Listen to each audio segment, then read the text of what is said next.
questions and answers. Welcome to our May 5th live car shopping strategies. My name is Deshone. I'm known as Deshone the Auto Advisor.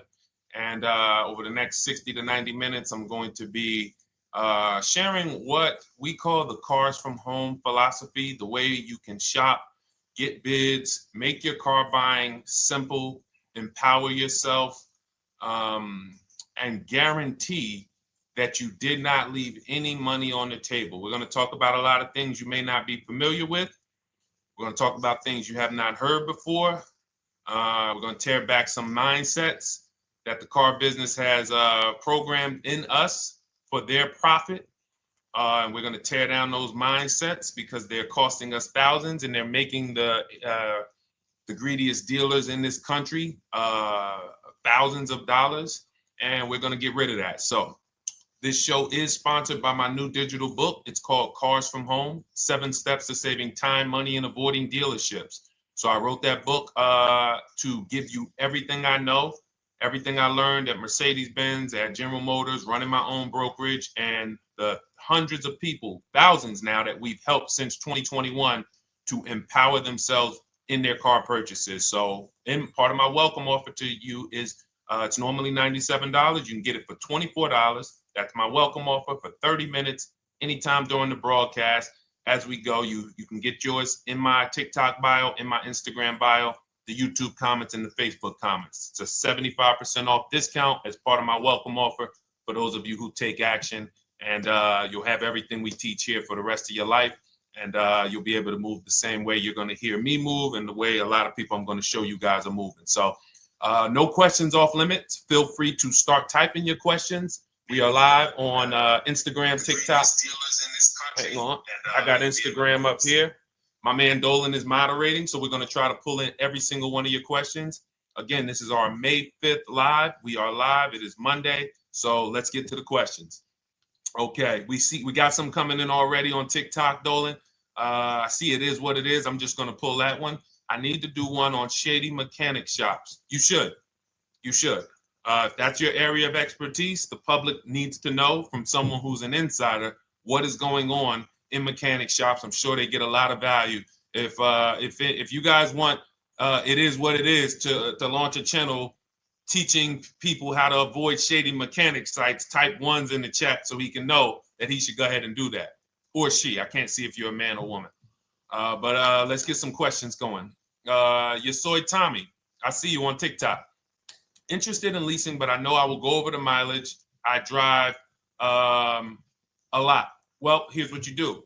Give you an example. I'm leasing right now. I've never needed more than a 15,000 mile per year lease. So all of my leases have been 12,000 miles. I've never needed more than a 15,000 mile per year lease. Now, sometimes, that was because my family worked a little further from where we lived. We got a 15,000 mile per year lease, but most of the time I'm getting 12 because that's what I need. That's what I use. Now I'm paying $499 a month for this $55,000 Infinity truck. I got a 1% lease on it.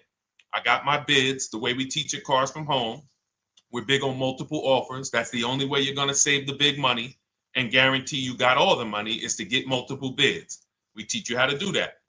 You can do it by phone too. If you want to try to do it by phone, God bless you. We do it through email. We do it through emails and templates, and that's what we do. But I'm paying $499 a month for 12,000 miles. Now, let's just say I needed 15,000 miles. I would have bumped that lease up, and instead of $499, I'd be paying probably $30 more. So call it $530. Now, let's say I'm a high mileage driver at 20,000 miles. That instead of $530, I would probably be paying $620. And there I got my 20,000 miles per year. So the key is, and this is what you'll hear, people will blame the leases for not understanding that they choose the mileage.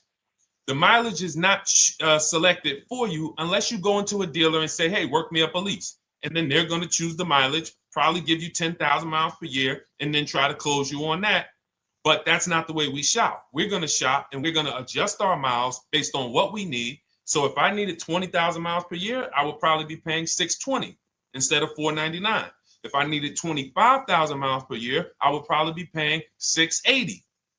So I'm just paying, we get what we need and we enjoy our leases. because when we buy these cars and we drive ridiculous miles, we depreciate our cars, we destroy the value, and then we still have a loan on it in a lot of cases for a vehicle that we have destroyed the value in because we put 60,000 miles on it in 3 years. So our loan is moving very slow, but our vehicle's value is dropping through the ground very fast, which is typically how we end up with $15,000, $20,000, $25,000 in negative equity.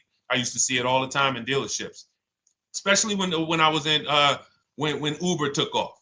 When Uber took off, year later, 2 years later, 3 years later, we had tons of people coming in with Hondas, coming in with various cars that had 200,000 miles on them, but they still had 3 and 4 year loans left. And, that's just a recipe for disaster. That's a recipe for disaster. So you should not be leasing, though, if you keep your cars 8 years. Some of you familiar with the 8-year rule, you understand. Everyone should not be leasing. I want to make that clear. Some people say, Deshone, you believe everyone should be leasing? No, I don't. If you are not keeping your cars 8 years, then you should be shopping for below market leases. Don't forget those 2 words, below market leases. Because if you're paying what everyone else is paying for their leases, it's not going to make sense. Some of these strategies are not going to make sense.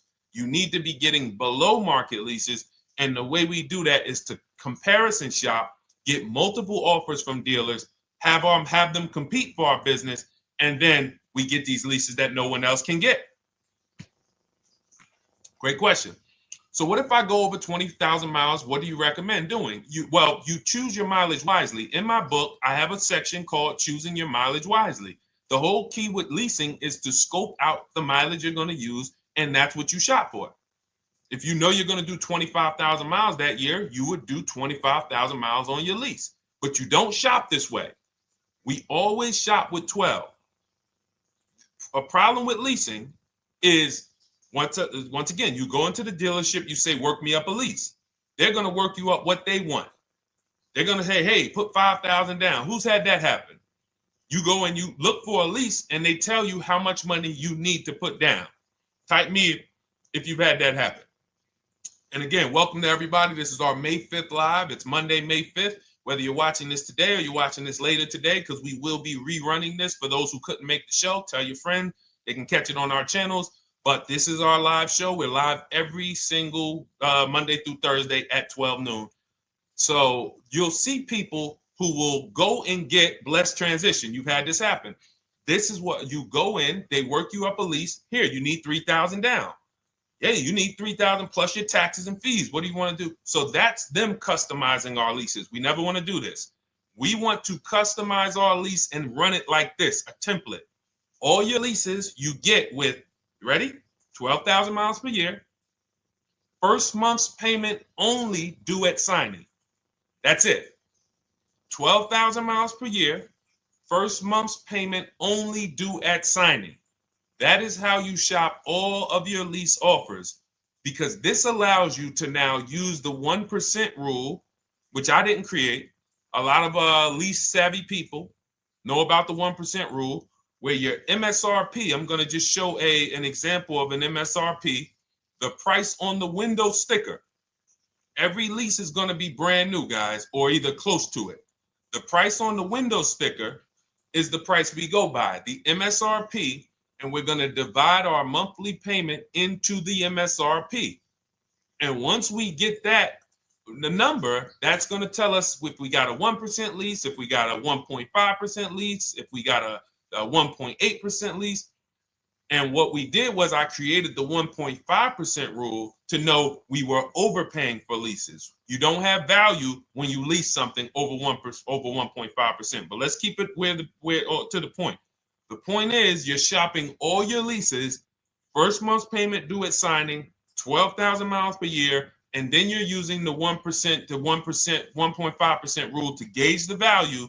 Once you find your best offer, that's when you go and you say, can you please adjust the mileage down to 10,000 because that's all I need, or up to 15,000 or 18,000. You shop your offers with 12. You find your best offer concerning what value is, 1%, 1.2%, 1.4%. You lock that up, and then you tell them, show me what the payment will be with 20,000 miles per year or 15,000 miles per year. That's going to keep you from walking into these 80% dealers which are never going to give you a below market deal. When they drop their prices, they're never going to drop low enough to beat their competition. That's why their name of the game is them keeping you from checking their competition. And then you avoid these people, you find those deals, and then you adjust the mileage with that dealer. But choosing your mileage is very important with a lease. And that's why you should take 5 minutes, 10 minutes, tally up your lifestyle over the next 3 years, and you choose your mileage that you need. Great question. Let's go, Dolan. I'm getting married today. Congratulations to Ash on Facebook, everybody. Ash is getting married today. Congratulations. May God bless you with a healthy, lifelong marriage. Hallelujah. All right. Angel on YouTube says, can I lease for 36 months, then purchase to have a lower payment instead of buying at a higher payment? Now, what he's asking or she's asking is, I want this new car, but if I buy the new car, then I'm going to have to pay for the new car, in which case it's too unaffordable. So can I lease it first and then buy the difference at the end? Yes, you can. Let's talk about why that's not that financially wise. There are signals, guys, that tell us we are looking at vehicles that are too expensive for us. Signals. Would anyone on here take a 50-year mortgage? Anybody? Anybody? We got some smart people on here. Anybody volunteering for the 50-year mortgage, ladies and gentlemen? Anybody? Come on, somebody.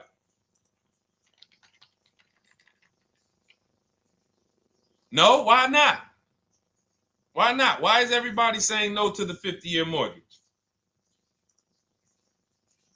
Because we know it's ingrained in us that a 50-year mortgage on a house means we can't afford that house, right? Same thing with cars.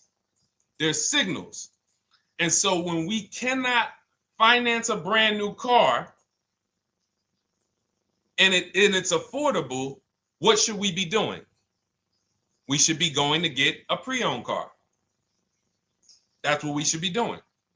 So some of you have the luxury where you could afford both a new version of the car you want, and you can afford a pre-owned version, of course. So you might say, Deshone, I could afford both. I want this car, but I could afford, which one should I get, new or pre-owned? Thank you to the new gifter, Jeffrey Jones. Welcome. The Black King. Thank you so much. Gifter badges. Appreciate everyone who supports this broadcast. Thank you so much. You helped me to keep this information going. So what you're saying is, I could afford both. Which one should I get? In that case, it's a matter of your values. Do you want a brand new car? You want to treat yourself? You only get it every 10 years. So it's like, hey, I only get a new car every 10 years. I'm going to treat myself to a brand new one. Curtis Thomas, thank you for sharing. Or you might say, you know what? I want to go to value play. Even though I could afford a new one, I want to knock 20, 30, 40% off the price, and I want to get me a pre-owned version. So that's the people who could afford both. Some of you, you're like Angel, who like, I want this car, but I can't afford it new. In which case you go pre-owned, because you don't want to lease a car 3 years, even if you get a below market lease deal, great lease payment, turn around and buy the difference, because you're typically going to need a 5 or 6 year loan for the difference. Once you get that 5 or 6 year loan, you add that to your 3 years that you leased the car, and you got 8 to 9 years of payments on the exact same car. 8 to 9 years of payments on the same car. This does not make financial sense to pay that long on a car. This is, you can't reach the reward stage where the car is paid off and you're putting money to the side for maintenance and repairs. You know, you got a paid off car, because the goal with purchasing is to get to that long-term ownership where the car is paid off. I don't owe anything on it. You know, I got a couple $100 I put to the side for maintenance and upkeep, but that's all. That car is paid off. I can keep that thing for 15 years. I can pass it down to my son, my daughter. We got an extra car in the family. That is the value of purchasing. So if you have a payment for 8 years on a car, you don't get to that stage. So that's why before I would ever recommend someone lease and then purchase the balance, I would recommend someone purchase a quality pre-owned car and get it at a below market price. Okay, does that make sense? Okay, everything that we're talking about, guys, is in my new digital book. It's called Cars from Home, 7 Steps to Saving Time, Money, and Avoiding Dealerships.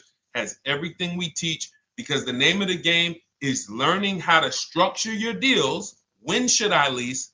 When should I purchase? And then once you have your structure, getting bids on everything to make sure you don't leave any money on the table.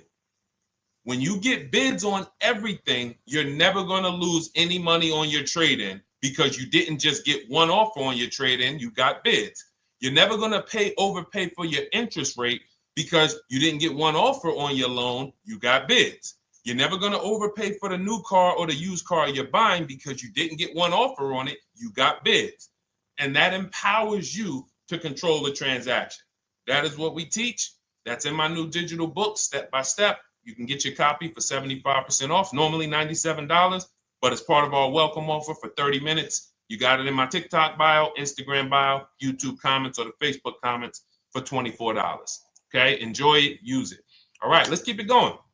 I need to buy a car. I want to know how to buy the advertised new the new SUV vehicle for under $10,000 or even under $20,000. I don't really understand the question. Let me read it again. I need to buy a car, and I want to know how to buy the advertised new vehicle for under $10,000 or even under $20,000. Are you saying that's the discount you're looking for, or are you saying that is my budget? Please let me know. I don't quite understand. Go ahead to the next one, Dolan.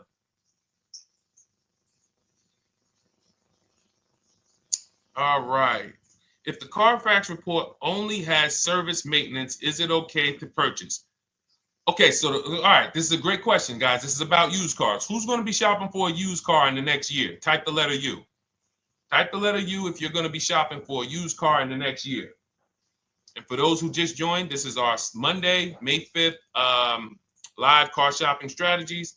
So we are live every Monday through Thursday at 12. And for those of you who are watching the rebroadcast later in the day, you can, you'll get your questions answered. Somebody might ask a similar question, or you can join us Monday through Thursday at 12 live. Yes, so we got a lot of people who are going to be shopping for a used car. We got Buffy on Instagram, Fran Bar. Who else? A lot of people not buying? Okay. Instagram, the only people buying used cars? Okay, well, let's talk to you guys. Listen, so here's when you're looking at a used car, what you're focused on is first the service record. First the title history. What is the title history? That means, is it a salvage car? Is it a frame damage car? Is it a now, well, let's start first. Where do we find these cars? Let's start there. We're not going to lots. We're not stumbling onto people's lots. That's what they want. We do not want to go through our neighborhoods looking for used cars. Anybody who does not have a used car on a website, they're trying to take advantage of you, because that is unadvertised, that they don't want to be where the competition is. That is not the way we're going to move. And for years, it was like that. You drive past a dealership on the weekend, you see hey, oh, look, they got this nice yellow car, a nice big red car outside, and you just pull right in. That's 2005 stuff. Now, every used car, we need to be able to compare it to the whole market, which means we need to see it on a website, on a marketplace. So we're opening up, this is called my multiple marketplace strategy. We are opening up, and some of you are going to need a pen if you're going to really, or unless you're going to watch the rebroadcast, because I'm running stuff past you that, you're trying to buy a $30,000, $50,000, $100,000 car. We're not talking about how you're going to get a couple things from Amazon and, set up a little home studio for $2,000. We're talking about the second most expensive purchase most of you are going to make. So it's understand that you're going to need to focus in order to get the most out of what we're talking about. So we're going to go to the marketplaces. The marketplaces are Carvana. They sell their own inventory. CarMax, they sell their own used car inventory. Driveway, they sell their own used car inventory. We're going to go to now dealerships. AutoNation, they sell other people's, they sell their own. They buy and they relist it on their website. But then you have Car Gurus, you have Carfax, you have Kelly's Blue Book, no, not Kelly's Blue Book. You have Auto Trader, Car Gurus. So we're going to all these marketplaces, we open them right up in one tab. So now what we're doing is we're putting in our criteria, and what we want to do, we want to go 100 miles out. Even if you're not willing to drive 100 miles out, you want to see what the whole market looks like within 100 miles. So now, if you know what you can afford, then you can put in your price criteria.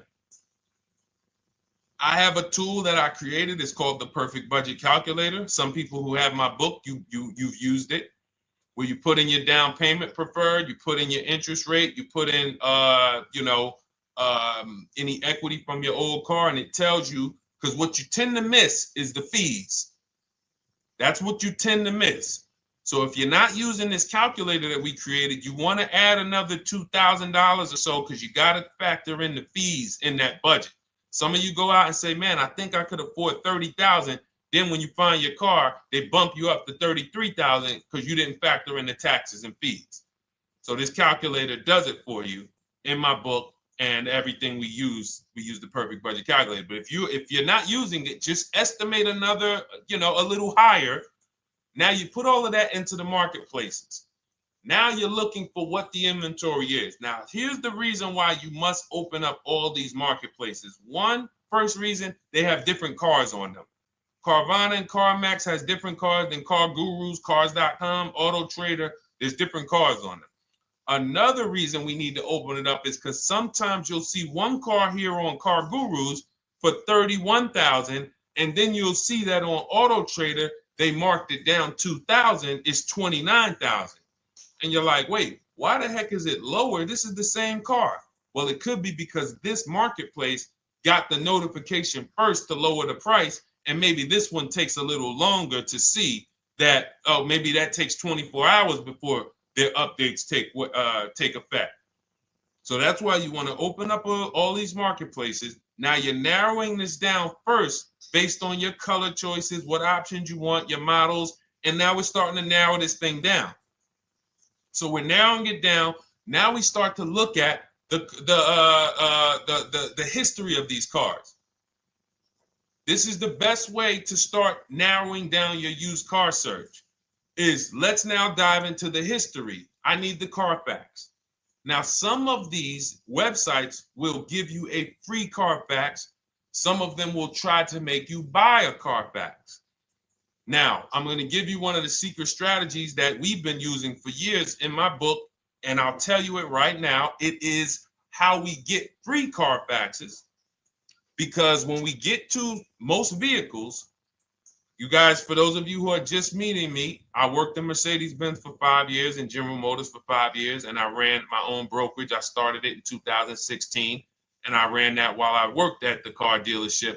So I have a lot of experience and have seen a lot, and that's why I'm able to teach these things.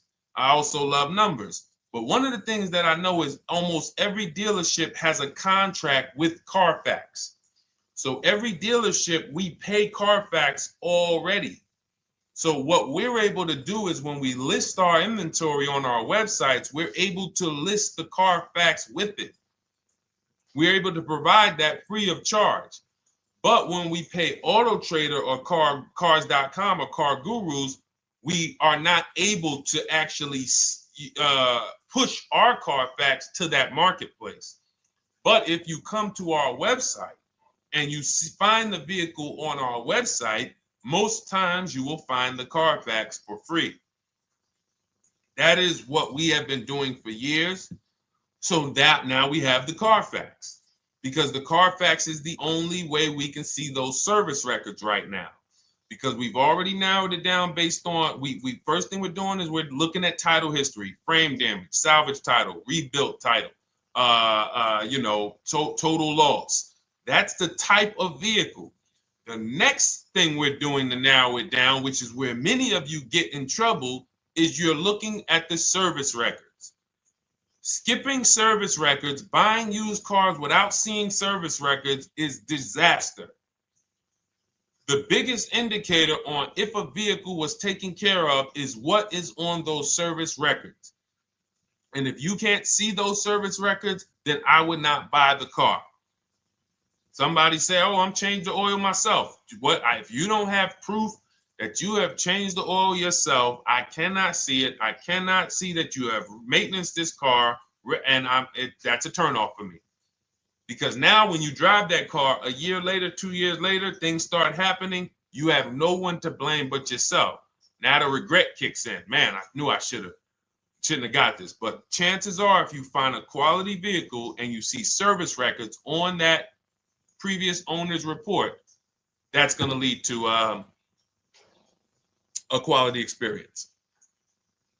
Okay, so that's pretty much how the initial part of our multiple marketplace strategy. As you can see, we have this to a science. Nothing that we're doing is by chance. Nothing we're doing is on a whim. That is it. But let's go to some more questions. And I think the biggest thing I want everyone to understand so far is that we don't wing anything in this process. There's nothing, everything that I'm teaching you is going to be out of our systems. Now, some of you have different learning styles. So let's address this. Again, welcome to our May 5th, Monday, May 5th live. We're live Monday through Thursdays at 12 noon. And we rebroadcast this for those who couldn't make it. You can share this with your family. Tell them, hey, visit Deshone the Auto Advisor's channel. He did a great show earlier. He answered some questions that everyone had. You can watch the broadcast all through the rest of the day. Now, but we're live every week, but we're live right now. So now the biggest, some of your learning style is different. What we teach is we have the ultimate do-it-yourself guide. This book is rated 5 stars. Thank you to everyone who's rated it on Goodreads. Just pull it up right here. For those of you who are actually on Instagram or YouTube, TikTok, you won't be able to see this right now. But the book is rated 5 stars. We appreciate you. And this is the ultimate do-it-yourself guide, whether you're new cars, used cars, leases, bad credit, how to make banks bid for your financing, high mileage driving. It's all in there, step by step. And it's a digital book, so you don't have to wait for it. As soon as you get and hopefully you get there before the 30 minutes, so you get your copy for the $24 instead of the $97. That's our welcome offer. But that's your do-it-yourself guide. Some of you, you're a do-it-with-you person, and that's Shop with Deshone. You like videos instead of reading. You want coaching. You want support. You want a community. We have 1,600 people in our Facebook group. That's our Shop with Deshone. We've had 2,200, almost 2,300 people come before you. When you see me share people like Zafrina and like Melissa and Sheree, Ken, all of these people who are, they're showing their car deals that they got. Look, took me about 30 days. He went through, past Friday, locked down 2 vehicles, 2 Yukon 2025. Said he dropped sold the BMW. They dropped the price down to 70 grand. So they took off like 5,200 for him. These are all people who are in the Shop with Deshone. Their learning style is they prefer videos. They prefer, coaching with me. But again, it's the same information. So I want to be clear. It's just your learning style. So if you are like Deshone, give me the blueprint and I will run this thing. That you're going to be like the people who send, like Marie. Marie just wanted to let you know she got our book. Using the book, I saved over $13,000 off MSRP. Now, here's where the feelings get hurt. And this is not my intention. But some of you have these same vehicles that you're going to see me sharing that our people get. And when you see what they paid for them and what they're getting off of them, you're going to see, wow, I did not get that. I did not get that type of discount. So all of you who have this 2025 GLC coupe fully loaded, she said they took $13,000 off MSRP. She got her bids from home, got my payment to be hundreds lower per month, maintenance included, no money down. We are masters at no money down deals. You should not be putting money into these cars unless you intend to keep them for 10 years and you got a great price already. You got a huge discount already. You should not be putting money into these cars. I have never done more than $1,500 out of my pocket for any lease. And when my car that I bought, I put money down on that because I bought it to keep it. But everything else, we are shopping with no money down. So you're going to see that a lot. So again, depending on your learning style, you can head to my bios and to the comment sections, open the Cars from Home Toolkit, Shop with Deshone might be right for you. I don't care how you get the information as long as you are saving the money. I don't care. If you could do it with a $24 book, do it with the book. I would rather you say, man, this guy Deshone helped me. I bought his book. I got it on the sale because he did the welcome offer for $24. And man, I done got 4, 5, 6 cars using this thing. And all I paid was $24. Congratulations. I will celebrate that. I wish that for everyone, but that's not everyone's learning style. So, okay, Dolan, let's keep it going. I'm sure we got a lot more questions coming in. Molly from Facebook, great to see you. Needed to be here. Well, I'm glad. I just ordered a new vehicle last week, expected to arrive in 3 months. I need a breakdown of how to get out if the options they want, get out of the options they want to the MSRP. Well, first of all, what you want to do is you want to get bids now. You do not want to wait. Those of you, she's ordered a car. She's scheduled to be here in 3 months, and she has not locked in her pricing. Now, the reason when we order a car, we are always getting our bids first because the closer your car comes to arrival, the less leverage you have. They know once that car comes in there, she's been waiting for 3 months. She is not going to want to walk away from this car. She is not going to want to do this all over again. And they're going to probably take a shot and say, or if you look for a discount at that point, you probably are going to be like, no, I'm sorry, we can't give it to you. So what we're going to do is we have to now send that request out. Now, there's 2 ways for you guys to do this, whether you're leasing or purchasing new cars. 2 ways for you to do this. You can do it your way, which is calling around. Calling around, not going into dealers, calling around, ask for sales managers, try to get yourself at least 5 offers. Because the only way you're going to see how overpriced the offers are is to actually get multiple offers. So I'll give you an example. I'm showing you guys on the screen what a market report looks like. So we also have a division. We shop for people's new cars and their leases if they have good credit. So when you see, oh, I tried to pull it up. It's not loading. So what you're going to see, and some of you who've used our stuff, you can testify to this. There is a huge spread between the best price and the worst price. Huge spread. So in order for you to know you actually got the best price, you need to see 4 other offers that are higher. I'm going to say that again. Thank you to all the gifters on TikTok. Thank you, Jeffrey Jones. Appreciate it. You need to see other offers that are higher. So let's go back to my car. This dealer who won the bid for my Infinity truck saved me over $8,000. Now, he said to me when I was making the deal with him, he said he knew that I was not going to find a better offer because he had used a special coupon he had to apply towards the deal. He needed the deal that month, and that's why he won the bid. So he's able to take off $8,000. If I was purchasing, I would have got $8,000 off the price. But I leased it, so my lease payment was $499 a month with $1,270 down total. And $1,270, $499 of that was my first payment.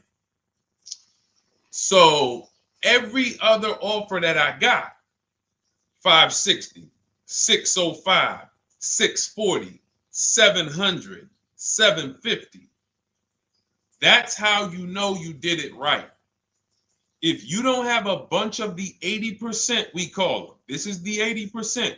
Some of you have heard me say we don't negotiate with dealers with fake fees. It's a losing battle because even when they take off all the fees, they're still super high. I'm going back and forth by email. So if you're using what we teach, you're taking minutes out of your day. You're going back and forth with email. We close deals in 60 to 90 minutes. I'm not inviting anyone to car college. 60 to 90 minutes of emails back and forth. Next thing you know, we're closing a deal. But you're going to see, even after back and forth and telling the dealers through email, you can do it by phone. Hey, I'm shopping other dealers. Please make me your best offer. I have all the templates written. So when you're using our stuff, you don't even have to wonder what you're going to say. You just copy and paste our template. But even after that, you're going to see, wait, these people are still giving me super high prices, even though I told them I'm shopping, even though I told them I'm serious, I could buy the car right now, even though I gave them every single thing I need to give them to get an offer, they're still $150 a month higher than my best offer. That's going to prove to you that they are the 80%. They are not coming down. When they say this is our best deal to their customers walking inside, they're not lying. It is their best deal. It is not the best deal. It is their best deal. Their competition's best deal will blow their best deal away. And the only way you do that is by getting bids.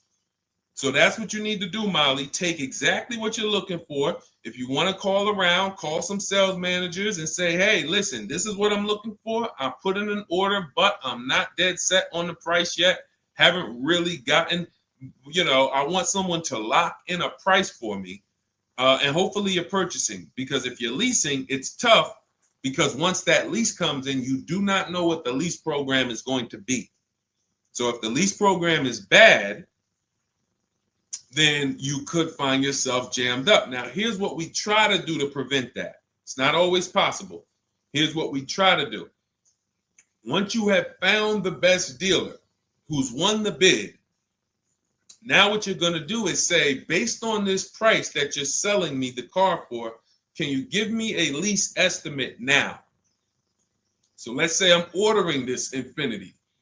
I shop around, I find a dealer who says, all right, Deshone, I'll place the order. I'll take $6,000 off list price for you if you do the business with me. Perfect. Can you give me a lease quote based on that now? I know this is not the vehicle. My vehicle's coming, but can I get some type of an estimate of what it would be? And then I look at that, and if it's affordable, now I place my order. But I'm not placing an order for a lease blind, not knowing what my payment's going to be when that car gets here. Okay? Does that make sense? I know I may be typing. This is heavy. That's why I told you guys, when you're here with us in car buying, below market car buying strategies, this is like short 60 to 90 minute master classes. This is not lives where I'm showing you how to make macaroni and cheese and turkey and like, okay, yeah, you got your music playing in the background. Hey, listen, all right, what I need? Oh, hand me the Sazon. No, you could do multiple things. This is heavy finance talk for 60 to 90 minutes, and it will change your life. And I just saw my girl, Lisa. Lisa, good to see you. Lisa's been, she's been learning from us and rocking with Cars from Home. Let me see. I'm glad you clarified, even if no money down on the lease, you still really have to give them the first month's amount. Yes, I don't know what I'm going to do yet, buy or lease. No matter, I'm learning lots and sharing with my peeps. Thank you, Lisa.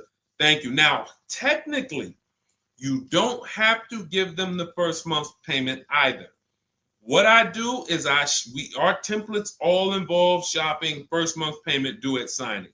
But if I wanted to, so let's say, for example, on this $499 a month lease I got on the Infiniti, and I'll actually will add this because I'm glad you said that. The lease that's your first month's payment, so it's not considered money down. It's considered your first month's payment because you're leasing, you're paying 36 months or 39 months. We don't do 4-year leases. We don't even do 3.5-year leases in most cases. We're not doing it. It's 36 months, 39 months. And if they have a really, really good program for 2 years, they will tell us about it. But we shop for 36 months. But you can tell that if I wanted to tell them, you know what, I want to do a straight sign and drive, I don't even want to give you the $499 for the first payment, which means you're asking them to pay the first payment, then it would have just been $500 going back into the cap cost, which would raise the payment probably with interest and taxes, maybe 15, 17 bucks, something like that. So if I truly wanted to bring nothing to the table, I can just have them to, cap the first month's payment. You can do that. You can do that. So you can ask any questions. I know you're in our Facebook group, and so you let us know. But the 8-year rule is your basis for leasing versus buying. The 8-year rule, when you guys open up my book, you'll hear me talk about this. I'm going to make a whole lot more videos about the 8-year rule because it is the parameters for how to know whether to lease or buy. It takes into account how drastic cars depreciate. They lose value like crazy. All the losses are in the first 5 to 7 years, and you don't win until you've kept the car at least 8 years, compared to someone who's getting a below market lease. So let's take an example. You look at somebody like, Brian. Brian got my book. Just finalized my first ever lease using your system. 2025 HRV Sport all-wheel drive, $30,000, $505 MSRP. So this is a $31,000 vehicle almost, and he got it for $395 a month, which is a 1.2% lease, no money down. Now, his initial quote from this dealer was $434. This is the winning dealer. But in my book and in our systems, we have a counter offer calculator where we put all the offers we get into the calculator, and then it calculates the best offer and it tells us what to counter. So his initial quote was $434. He countered with the calculator and ended up closing his deal at $395. So these are the people that, for all of you who you're like, wow, are there any cars out there with a $300 payment anymore? Well, if you're buying a car, you are buying it at a $300 payment. You could only spend, who knows, every $5,000 on a vehicle is about how much per month? Every $5,000. When you're looking at a car, every $5,000 on a 5-year loan, which is what you should be defaulting to, is about how much per month. Thank you, Nikki. Nikki got a #1 gifter badge. And I don't really know what all of that stuff means, but I definitely appreciate it. The Black King, thank you so much.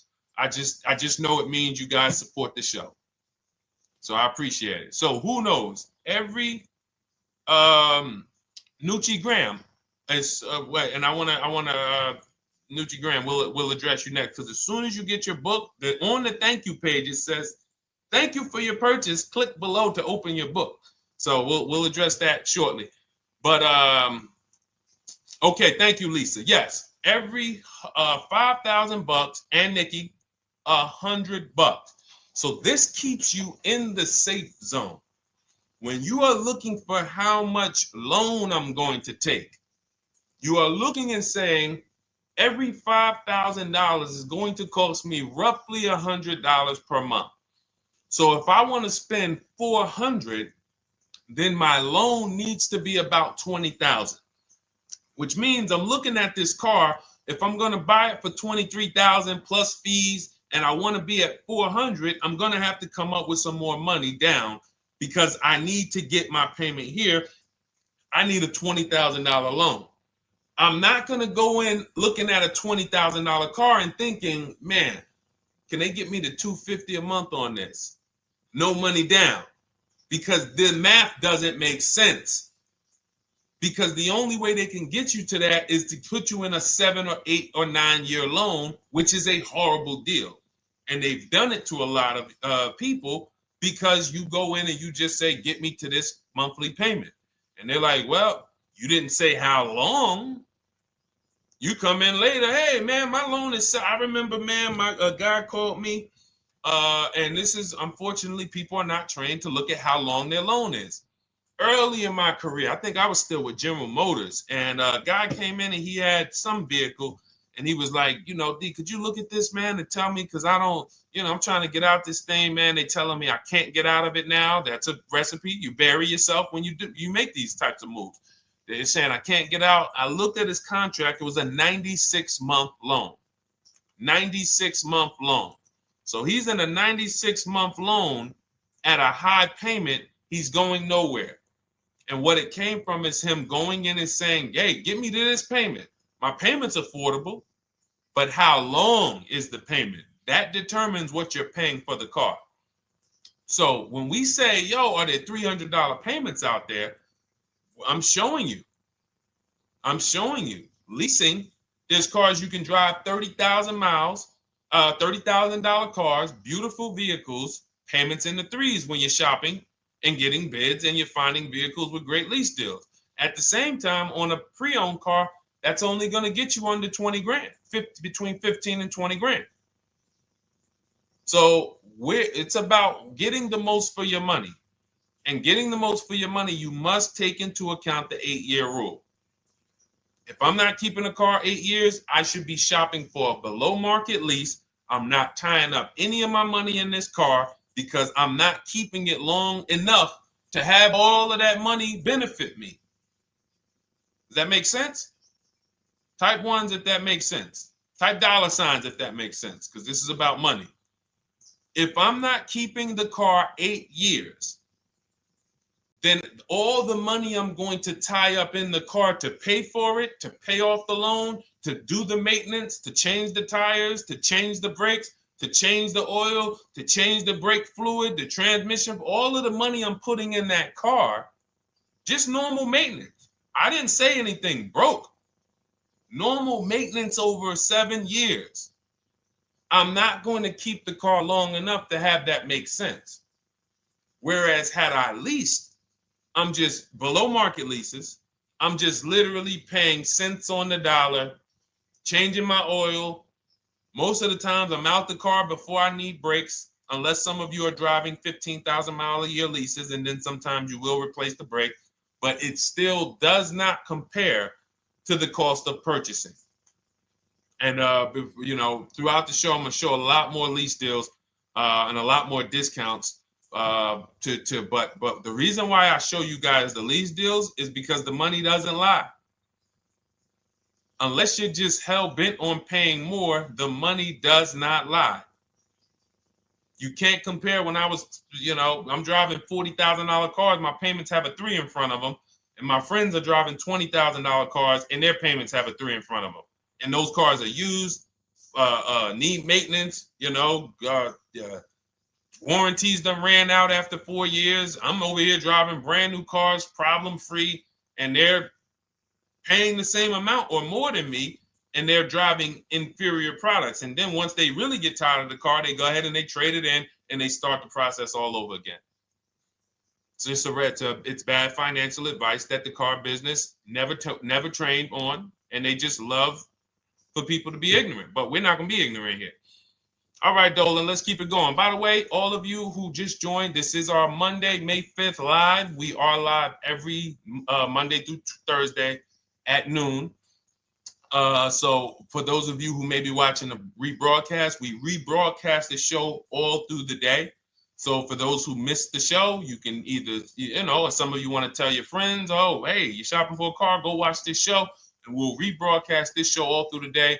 And we rebroadcast all the episodes through the weekend. So for those of you who didn't have time, you're like, man, I want to catch up on all the shows, all the questions that were asked. We'll rebroadcast those through the weekend. But we are live every Monday through Thursday between 12 and usually 1:30. You can have your friends and family tap in. You can bring your questions, and we try to get to as many as we can. All right, Dolan, let's keep it moving. Let's get to some more. What are the companies for loans? Well, there's a lot of them. First thing you want to do is, so we teach something called the bank bidding war. This is a question, because here's my question to you guys. Where do you get your car loans from? Here's my question to you. And I'm going to tell you how we should change the answer, because I know what some of your answers are going to be. Where do you get your car loan from? Some of you are going to say my bank. Some of you are going to say the credit union. Some of you are going to say the dealership. But all of those are not the answers we want to go with anymore. Here's the answer. You got it, Nikki. I love Nikki. Whoever gives me the best rate. That is going to be the answer moving forward. If you're using what we're teaching, that's your answer. Whoever gives me the best rate. What, in other words, whoever wins the bid.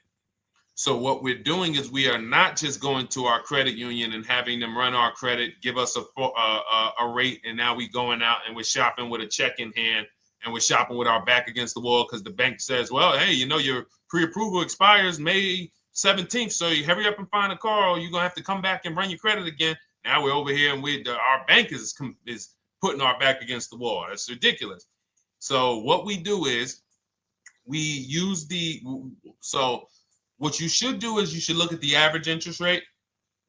If you have average credit, look at the average interest rate, and then you use that to budget. Again, I have a calculator that we invented. It's a proprietary calculator. You can't find it on Google. It's in my book. It's in our course, Shop with Deshone, in our checklist, our video checklist. This is stuff that, again, we don't, if you notice stuff that I teach, it's not anywhere. Deshone, why can't I find an 8-year rule on YouTube? It's because it's Cars from Home. We created it. I can't find the 1.5% rule. No one else teaches that because it's our intellectual property. We created it. I don't mind people saying it, but they need to understand we didn't find this stuff. We created the stuff. So calculators, we invented them. So this calculator you take this interest rate, but even if you want to use a standard payment estimator calculator, you can take just what I said. Remember, add a little bit more for the fees, because that's what you're not taking into account. The fees, the taxes, and that's where we get in trouble. My calculator, our perfect budget calculator, does that for you. So now you want to look at the average interest rate. Type in average rates for cars. Use that for your budget, just so you can know about how much car I can go and get. So between what I told you about the $5,000 being $100 a month, and that last part about, adding a little bit more and using the average interest rate, you should have a good gauge on a range of car to go and shop for. Now, once you now shop your market, whether you're shopping new or whether you're shopping pre-owned, once you find no one's touched your credit till now. No one has touched your credit with a hard pull, especially not. We do not, in order for this to work, like what Nikki is saying, where you're only giving your business to the bank or credit union that gives you the lowest APR. In order for this to work and for you to be able to shop freely, no pressure, you need to make sure you don't let anyone run your credit with a hard pull before you find your best deal on a car. Soft credit pulls, estimates of budgeting, the way I just said. Now, you go out, you find your car, whether it takes you a week or a month or 3 months. Bang, I found my car now. You lock the car up, put it under contract, you leave your deposit. You never, ever. How soon when you get a car does the dealership want you to take it? I like asking questions like this because we can prove how predictable most of the car business is. How soon after you purchase a car does the dealership want you to take it? Thank you, Janae. Immediately. Now, the reason for that is, there's various reasons. There's various reasons. Right then and there, Molly, yes. But what I want you guys to focus on is what you lose by taking it right then and there. You lose the ability to shop the interest rates. And shopping the interest rates is very important because you'll always wonder, could I have gotten a better rate? So what you do is you lock the car up, you let them know, hey, I'm going to go home, just give me my, let me get my paperwork so I know exactly how much I need to tell my bank. And here's the key, if you guys can beat what my bank or credit union gets says, then I'll give you the loan. See, some people think that I teach don't let the dealerships compete. I never teach that. What I teach is don't let the dealerships be your first offer ever. They are always your last offer, and they're competing against other offers that you got. So now you're going home, your car is waiting, you're going to see what your bank, your credit union can do, and then you go online. You can go right online. Auto loans online, auto financing online. Let all of these banks and credit unions access your credit now with the hard pull, because there is an article that Experian did, and you can find it on almost any credit bureau, wrote an article on rate shopping. They allow you to have multiple lenders compete for your business within a small period of time. They say the window is 14 to 45 days. So if the window is 14 to 45 days, how quick do y'all think I want you to do it? If the window says, because that's a big window, as long as you shop within that window, at the end, those multiple inquiries will have the same weight on your score as one inquiry, because it looks as if you were shopping and you were doing your due diligence. Thank you, Greg, Sheila, with these gifter badges. I don't know. It's like a nice. I appreciate it, Glendale. Thank you. So with these, when these banks are competing, what you're trying to do is say, everyone here on my end, we call this the bank bidding war. This is round two. Round two is you are bringing your car home. I'm sorry, you are at home. You're going online. You're calling your bank. You're calling your credit union. If you have one, you're going online. This will take you literally one day, not even. This maybe take you an hour. Because if they say that the window to shop is between 14 and 45 days, I want you to do it in 24 hours. We want all the competition in 24 hours. Because that guarantees we are way within the window. They're going to look and see, wow, this person bought a car. They had multiple lenders competing in a small period of time. They're not out here just letting people run their credit over, every week. Some new banks running their credit. So now you call the dealership afterwards. You say, hey, the best offer I got was from such and such credit union or such and such bank. If you guys can beat it, I'll give you the business. You allow the dealer to now shop you to their banks. In which case, they're going to call you and say, hey, good news, we got you a better rate. Or, hey, good news, we couldn't beat the rate, but we can match it. In which case, they save you the time, they save you the paperwork. Or they're going to say, hey, listen, that's a great rate you got. We can't beat that. None of my banks can beat it. And in which case, we guarantee all around we got the best rate, which is the goal we're looking for. As Nikki said, I'm only giving my business to who gave me the best rate. That is the bank bidding war. So when you get your digital book, Cars from Home, you'll get that in writing. We also have it in our Shop with Deshone video checklist for those of you who are more do-it-with-me types. Again, we're all about your learning style. And some of you just like, Deshone, I see you. Can you shop for us? What are these? I'm seeing a lot of you guys shop for people, new cars, new cars, leases only. And you have to have good credit. Your FICO scores need to be over 670, all of them. But if you don't, again, same result. We've been helping people get these results since 2021. And again, I am all about speed. These are short videos. The book is boom, action steps, action, action, action, action.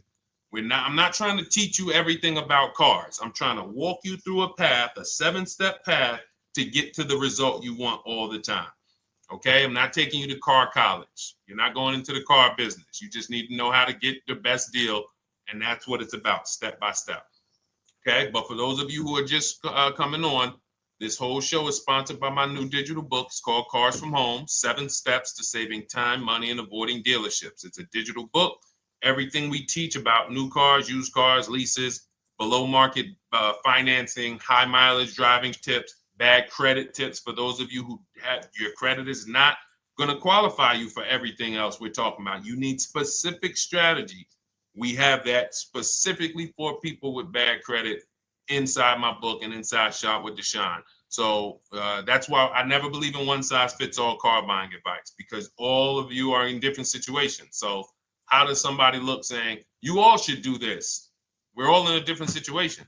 I have a trade-in, he doesn't. He has a lease that's coming due, he doesn't. Oh, he has a lease that's coming due, he has equity in it, we need to help him get that equity out. He has a lease, it has an equity, but it has a third-party restriction. We can't talk to people the same. That's why everything we do is custom and letting you know, no matter what your situation is, it's very common to us. Very, very common. So, all right, let's keep it going. We got some more time, Dolan. Pull them up. More questions. All right, yeah, I see we got a couple more coming in on TikTok. How do I get the book? Well, the book is in my TikTok bio. In my Instagram bio, there's a website there. It's Cars from Home Toolkit. And then you'll see the welcome special for $24. So the book is normally $97, but as part of our welcome special, you got 30 minutes to get yours for $24. So you won't pay the $94. You get 75% off.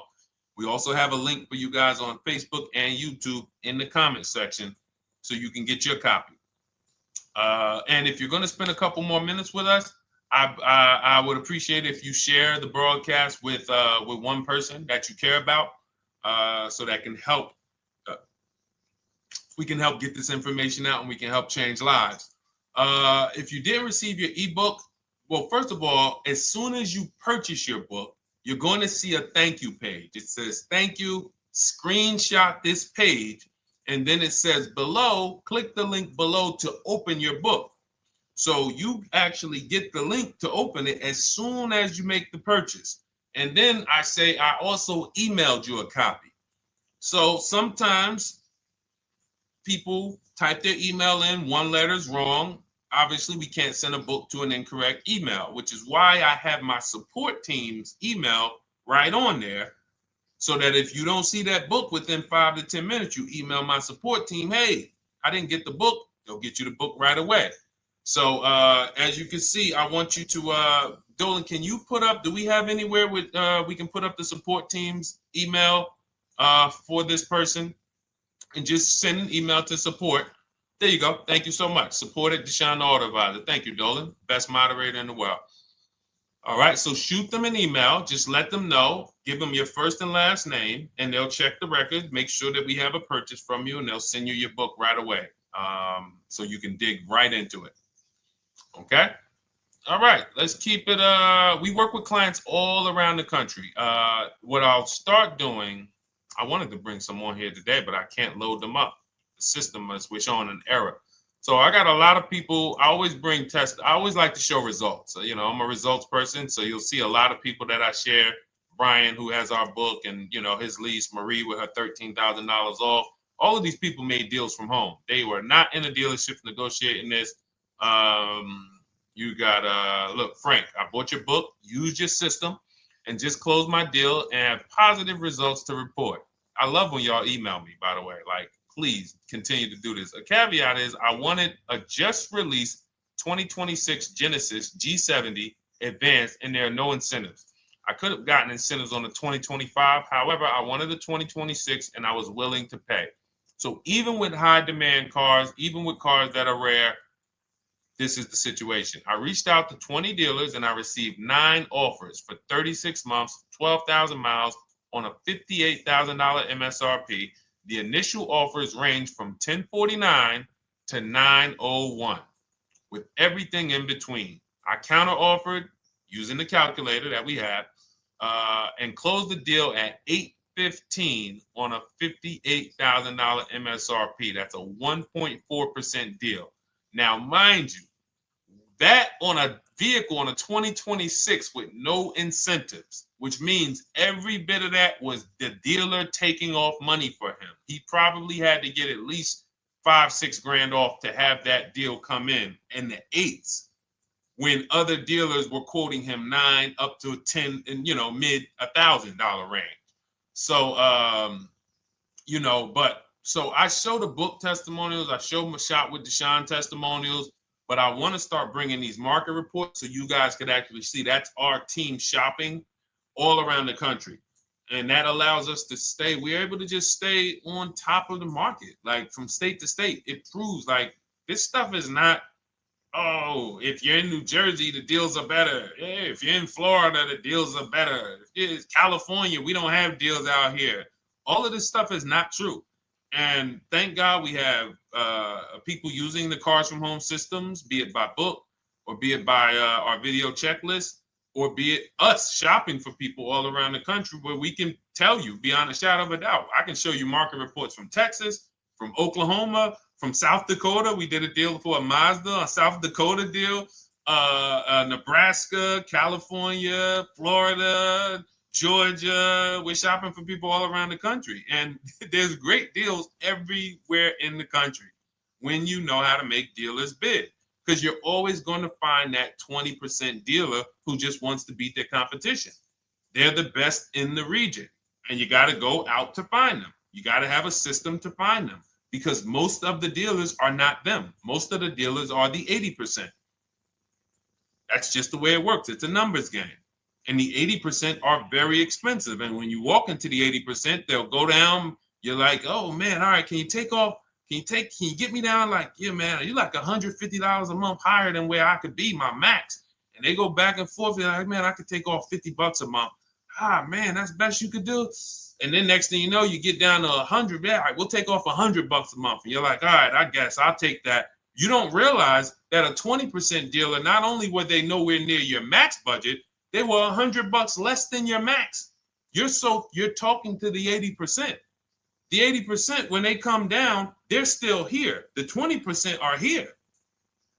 So you're over here with an 80% dealer walking into these dealers. 8 out of 10 dealers over here are 80% dealers. So y'all talking them down like this, and y'all thinking we winning. Oh, I talked them down to this. Meanwhile, the 20% dealers are here. 20% dealers will launch a bid. We gotta cut. Oh man, if this thing wasn't broken, tomorrow's show, I'm gonna bring on a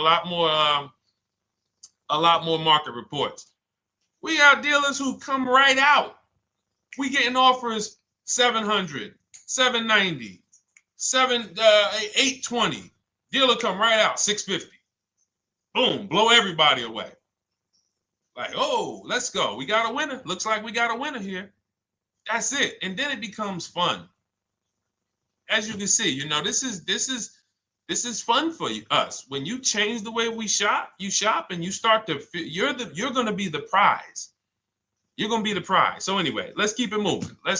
For those of you who have gotten your book, I look forward to you using it, empowering yourself, having these same results. For those who didn't know about the book, it is a digital book. You can get your copy for 75% off for 30 minutes in my TikTok bio, my Instagram bio, the YouTube comments, and the Facebook comment. And for those of you who've been on and you still don't quite trust us, you want to get started with maybe some free advice, go grab our cheat sheets. We have our free cheat sheets in my Cars from Home toolkit, totally free. Test us.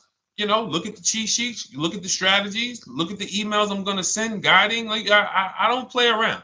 So if you want to just say, test out, let me hear some free advice, start with our cheat sheets. All right. Yes, I'd actually answered that when I read that comment, Dolan, on TikTok about do we work with clients in New Jersey and New York? Well, yes. When it comes to shopping done for you, if you open the Cars from Home toolkit and you're like, Deshone, I just want to relax at home. You guys go shop the market for me. If you have good credit, FICO scores over 670, and you have and you're shopping for a new car or a lease, you can book a call with us and we can see if we can help you. Book a 10-minute call. It's free.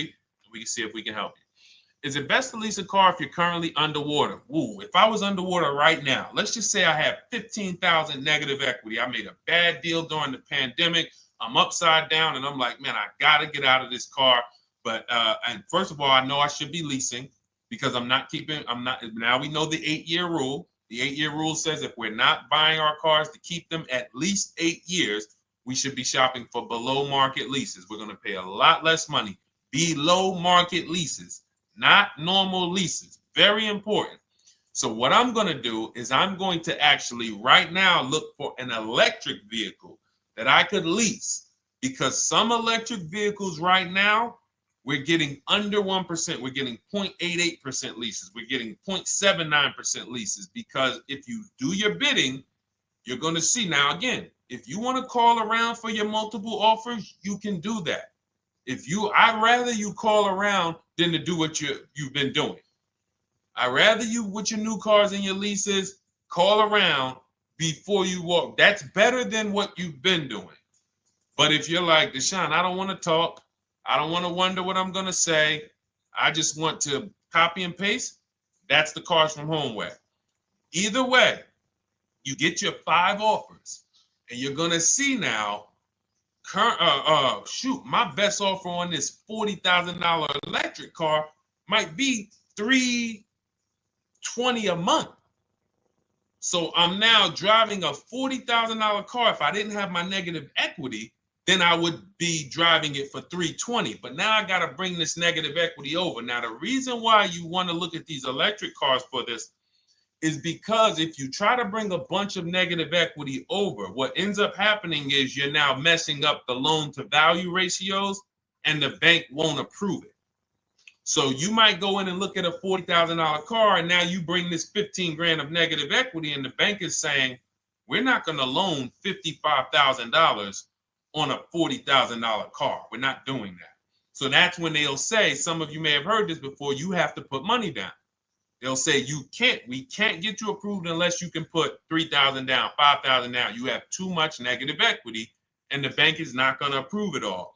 But when you get your bids on some of these electric cars, you're going to get $10,000, $15,000 off.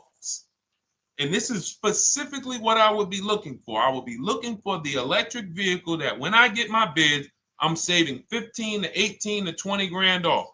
And if you guys don't think that's possible, you haven't been here for long. You know, this is Milligan. She bought her Mercedes EQE last year. She literally, MSRP of her car was $79,245. She got almost $30,000 off the vehicle. Almost $30,000 off the vehicle. $51,359 is her price. $79,000 vehicle. She got it after rebates, after discounts, after everything. $51,359. So you take a vehicle that you can get a huge amount of money off, then you bring your negative equity over. So now that payment goes from $320. Yes, it might go up to $575 or $600 even. But I know I'm in a nice car now. I'm in a brand new car, and after 3 years, I'm done with that negative equity. So that's what I would be doing. And if God forbid the car gets totaled while you're driving, you're out of the negative equity in a lease. So if I rolled that negative equity, 15 grand over to this car, now I'm driving it. Boom. All right, I got this electric car. I'm out of the negative equity. I got a good value. I'm in a $40,000 car. My payment is affordable. Now I'm driving. Oh, shoot, car gets totaled. I'm out. I can go get me another car now. I can go and get the same exact car, but I can get it for $320 now. So, you know, that actually is the reason why people commit insurance fraud and total their cars or get them stolen intentionally. But no, that's just something to keep in mind. Something to keep in mind. Because most of you, when you start leasing, you're going to see that was my reason for negative equity. That was my reason I kept having negative equity, is because I wasn't leasing. And that was the reason I was paying more money for cars than I should have, because I wasn't leasing. And again, the key is getting below market leases. You walk into a dealership and say, work me up a lease, you're not going to have these payments that, you know, we're talking about here. It has to be below market leases. That comes through multiple offers. Only way. All right, let's keep it going. A lot more questions. No gap then. Is that your first time leasing? Well, no, we'll get to that. I see it's a little conversation happening on TikTok over here. By the way, everyone, this is our Monday, May 5th live. We're live Monday through Thursday. Tell your friends, please. I would love for those of you who are going to keep joining us to see some friends tomorrow, family members tomorrow, co-workers. When you are at work, when you're talking to people, if they say they're car shopping, I would love for you to invite them to our live shows Monday through Thursday at 12. And if they couldn't make the show, we will rebroadcast each episode for the rest of the day. So after today, after we end the show, if you guys want to refresh on some things or you want to whatever, you want to send people, we will rebroadcast this episode for the rest of the day. And then on the weekends, we put together a weekly compilation. We broadcast them all just for the people who couldn't make the live shows. But every Monday through Thursday, we are here. And yes, happy Cinco de Mayo to you too, Nikki, and to everyone who celebrates. All right, what do you think about waiting till December month, mid-month to buy a vehicle? I do not. Dealers need cars to sell before that. It's a myth. All right, we're going to dispel a myth, okay? When have we been taught that the best time to buy a car is? Thank you to everyone running up the likes on TikTok. We're at 3,400 likes. Every time you hear something you like, you double tap the screen. That makes a big difference. It sends a message to TikTok that we're doing something good over here. Okay, end of the month. Yes, sweet now. End of the month. So we're gonna peel, like I told you guys when we started the broadcast, right?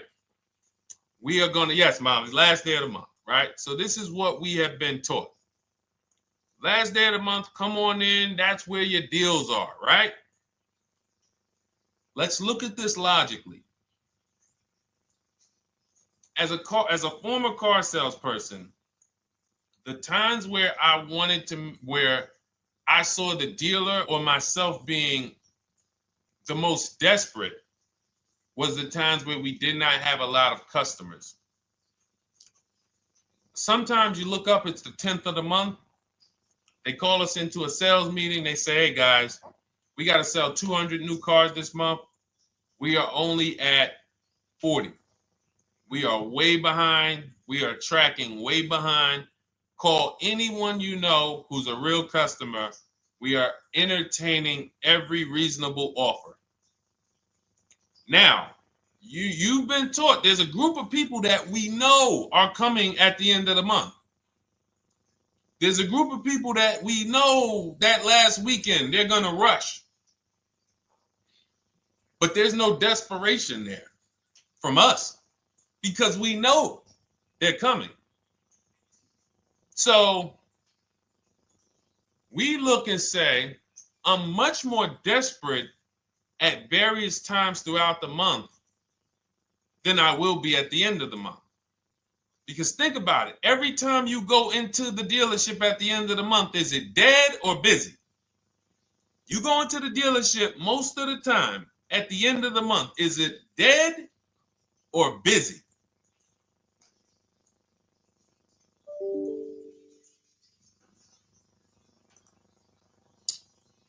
Thank you.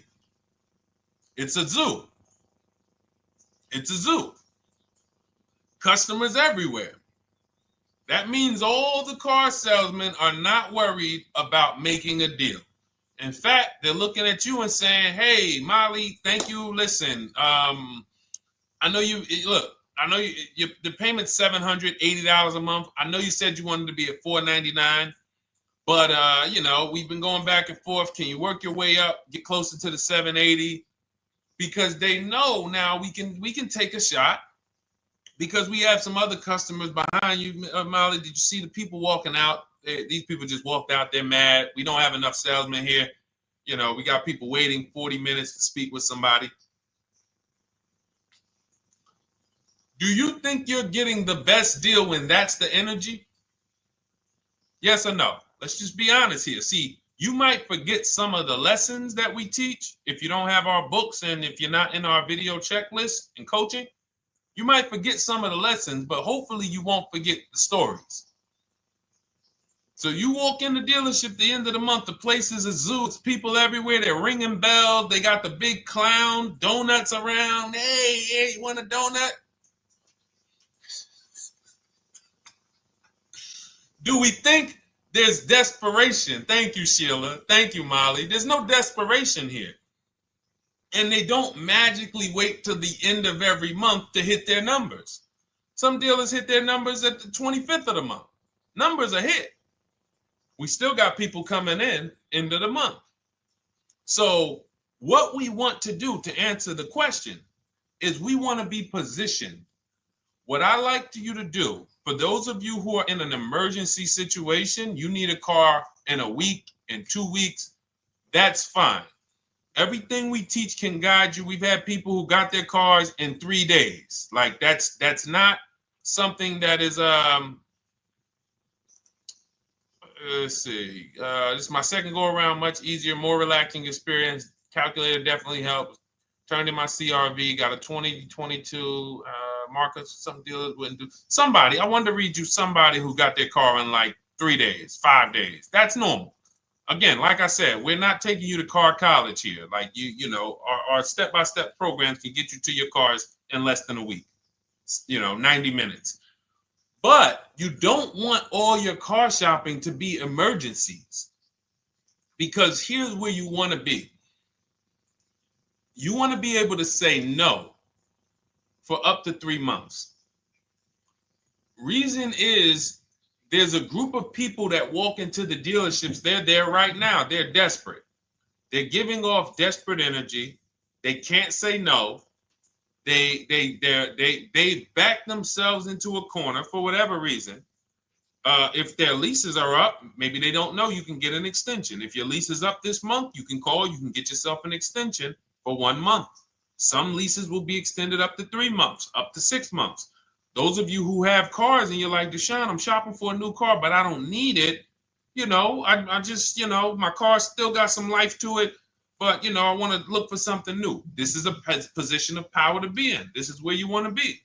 You want to be able to say to yourself, all right, let me look at the offers this month in May. All right, I'm going to follow up next month because the offers change. The used car market changes. The lease prices change. The dealer desperation, it changes.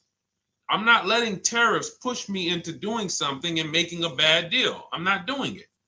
I'm not worried about tariffs coming, because there's going to be deals no matter what. If the prices of the new cars go up, what happens to the prices of our used cars that we're going to be selling? See, that's how we really won during COVID. Some people who've been with me since 2021, that's how we were winning. My man John Shaw, he was one of the first people. David Isaacs came in, got his BMW. Yes, the lease prices were slightly higher back then. We were still getting under 1.5. We were still getting 1.4. John got a 1.2 on a Jeep Wrangler, but we were selling our old cars for 8, 10, 12 grand more than they would be worth today. So even if the new car market goes up, we know how to maximize the prices of the cars we're getting rid of, and we're going to offset it. So we want to position ourselves to be able to say no. That is the strength. That's the leverage where we can say, you know what? All right, I'm going to follow up next month. Now we're telling the dealers right up front, hey, call me. I'm good between now and June 18th. I'm good between now and July 20th. So now what those dealers say is, okay, this is a serious customer. By the way, we have all this in templates in my book. You fill out the template, you fill in, here's the day you can buy a car. This is your deadline. When we blast it out, these are things you can call dealers and you can tell them, hey, I'm good between now and anytime before the summer. Call me if you get a black one with the red seats and this package in it. If you want to call around, you want to do it that way, you could do that. But what you're letting them know is, call me when you want to make a deal. I can make a deal today. Let me see the numbers today. Great. All right. If sometimes you'll see that a car is a little bit out of the range we want it to be in, you might say, man, I'm looking for it to be around, 505. This thing's coming in about 550. Okay, maybe I'll check next month, see if the program gets better. You might say, all right, dealers are saying to some of you shopping for cars that maybe every dealer is not going to have it. When you reach out to the dealers, only 5, 6 dealers have it. But they say, hey, I got something coming in May. I got something coming end of May, June. Is that good for you? See, they're desperate customers. They can't say yes to that because they back themselves into a corner. But you guys now operating with a 90-day shopping cycle. If a deal comes today, I'm jumping on it. But if you got something coming next month, I'm jumping on that. Call me when you're desperate. Call me when y'all have that meeting. Hey guys, we're way behind. Listen, we need a deal. I'll take any deal right now. Hey, is that person that Sheila McCauley, you know, that last month, her number, we couldn't make that deal last month. Did she get a call yet? Hey Sheila, did you get a call yet? No, I'm still waiting. Okay, great. We can get to your number now. Perfect. Thank you. Positioned. So we want you to be positioned when you use what we teach, whether it's the Cars from Home digital book, whether it's the Shop with Deshone. For those of you who are like, Deshone, let's do this together. I want the checklist videos. I want coaching. I want to be able to pop into the Facebook group, ask around. We can't give you that for $24. No author can give you the support. I got tons of books. Dare to Be a Man, In His Steps, Tony Robbins' book. None of these authors can give me support for the price I paid for their book. That just can't happen. But some of you are like, you know what? This is a big investment. I want to make sure I have access to, you know, systems for life. That's the Shop with Deshone done for you video checklist. And then you got coaching direct with me in our Zoom calls every first and third Wednesday. Twice a month we do. And then we got our private Facebook group with 1,600 people. And then some of them are sharp as me. I'm telling you, let's look at, you know, y'all know I brag about Rosalie. If you like Rosalie, if girl got 4 cars in within a year, you know. Her first car was the Infinity. She got her Infinity truck. And I was sharing her a lot last year when she got her Infinity QX60, but she recently shared that she got 3 vehicles. And hold on, where is she at? I just had her up. So this is the people that's in the group. Like, look, 3 vehicles. Big shout out to Deshone the Auto Advisor for making these incredible deals happen. 3 new leases for my sons with only first month's payment down. She got a Nissan Rogue, almost $37,000 vehicle, $399 a month, no money down. Mazda CX-30 Sport, $28,000 vehicle, $28,300, $339 a month. That's a 1.2% lease. And she got a Mazda CX-50 Premium Plus, $40,400 vehicle, $420 a month. 2 1% leases and a 1.2% lease. And the cherry on top, she says, I sold 2 leases. Some of you don't even know you could sell a lease. She said, I sold 2 leases. She had equity. Now, not every lease has equity.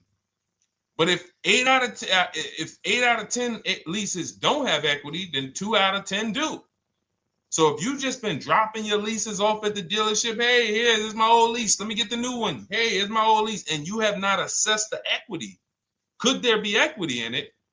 Imagine how much money you've left on the table. Imagine how much, wow, I didn't even know you could sell leases. She sold 2 leases, 2 2021 Elantras, walked away with $6,737 in equity. Deshone, I could not have done this without you. Your program is a game changer. So this is what we want. We want empowered car shoppers. We want people who are not intimidated. I don't care what this market does, whether I need a new car, used car, whether I got bad credit, whether I'm a high mileage driver, it does not matter. We have strategies to make sure you are going to win in this market or any market. Does not matter. Okay? So, for those of you who don't know, the whole show was sponsored by my new digital book. It's called Cars from Home, 7 Steps to Saving Time, Money, and Avoiding Dealerships. It's 5-star rated. Thank you to everyone who's rated it, reviewed it. It has everything we teach in a step-by-step format. It's normally $97, but as part of our welcome offer, you can get yours for $24 in my TikTok bio, in my Instagram bio. Click that website. It's the carsfromhometoolkit.com. Or we have a link for you guys in the YouTube comments, in the Facebook comments, and you just click the $24 welcome offer, good for 30 minutes. And for those of you who have different learning styles, or if you just want some free advice, we have some links in there for you as well. Whether you are a do-it-yourself type, whether you are do-it-with-me type Deshone, or whether Deshone, I think I qualify for that done-for-you shopping, where I can relax at home and you guys go do that work. Or like I said, you want the free advice, just start with our cheat sheets and you can go from there. Whatever is right for you, you get it done. We just want to move you from anxiety, from, oh, I don't know what to say, from watching people online who call dealers and negotiate. Hey, take off $5,000 so I can have a viral video. And now you're talking to an 80% dealer. So the 80% dealer has the $5,000 to take off. So you look like, hey, yeah, see, I just got them to take off $5,000. We don't negotiate with dealers with fake fees. Like there's a saying, we don't negotiate with terrorists. Cars from home, we don't negotiate with dealers with fake fees. None of that stuff matters. Because what you want us to think is, look, see, I took off all of this money. Don't you want to buy the car now? But you took off the fake money. Had we been talking to a 20% dealer, what money are they taking off? The real money. The real money. So if we have 2 dealers, well, let's say 8, because y'all know I use the 80%. So the 80% are over here. The 20% are this small group over here that we got to find. Now, the 80% are starting so high that when they take off all the money, it's fake money. We marked up our cars. We got platinum kits on them. We got the Hertz service plans on them, and the Simonized kit and the low, all of that stuff. Okay, so yeah, we done took off 5,000 for you, but 4,000 of it was fake. Meanwhile, this 20%, they don't have the fake. So when they take off 4,000, it's real 4,000. And we over here talking to these people. Hey, take off all that fake money. See, guys, you can do this too. So listen, we bidding is the way to go. You cannot negotiate your way to a below market deal, but you can get bids and it will make your life easier. You'll start to enjoy your car shopping. You'll start to feel like you're empowered. You're the prize. Someone won your business. They won your loan. They won the opportunity to buy your car. You are the prize. So that's what it's about. So we are here Monday through Thursday, 12 noon. Make sure you meet us live or tell your friends and family who are shopping, hey, hop on this show. We're live on TikTok, Instagram, Facebook, and YouTube. But we will broadcast the show for the rest of the day. So those who want to catch up on some things that you may have missed, or if you just jumped on and you're like, whoa, man, I missed a lot. We'll rebroadcast this show for the rest of the day. But tomorrow we'll be back, which will be Tuesday, May 6th, 12 noon. Meet us here live. Thank you so much. Welcome to the new followers. Thank you to everyone who gave me gifts. Thank you to everyone who bought a book. Thank you for those of you who are in Shop with Deshone. I look forward to your success stories. Always a pleasure.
And welcome to our Tuesday, May 6th live. We do these live streams at 12 noon, Monday through Thursday.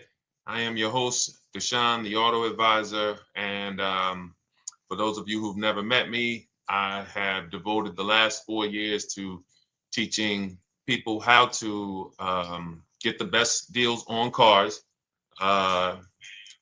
and to learn all the mistakes that the industry, the car industry, would love for you to continue making, because they make a lot of money when you make mistakes.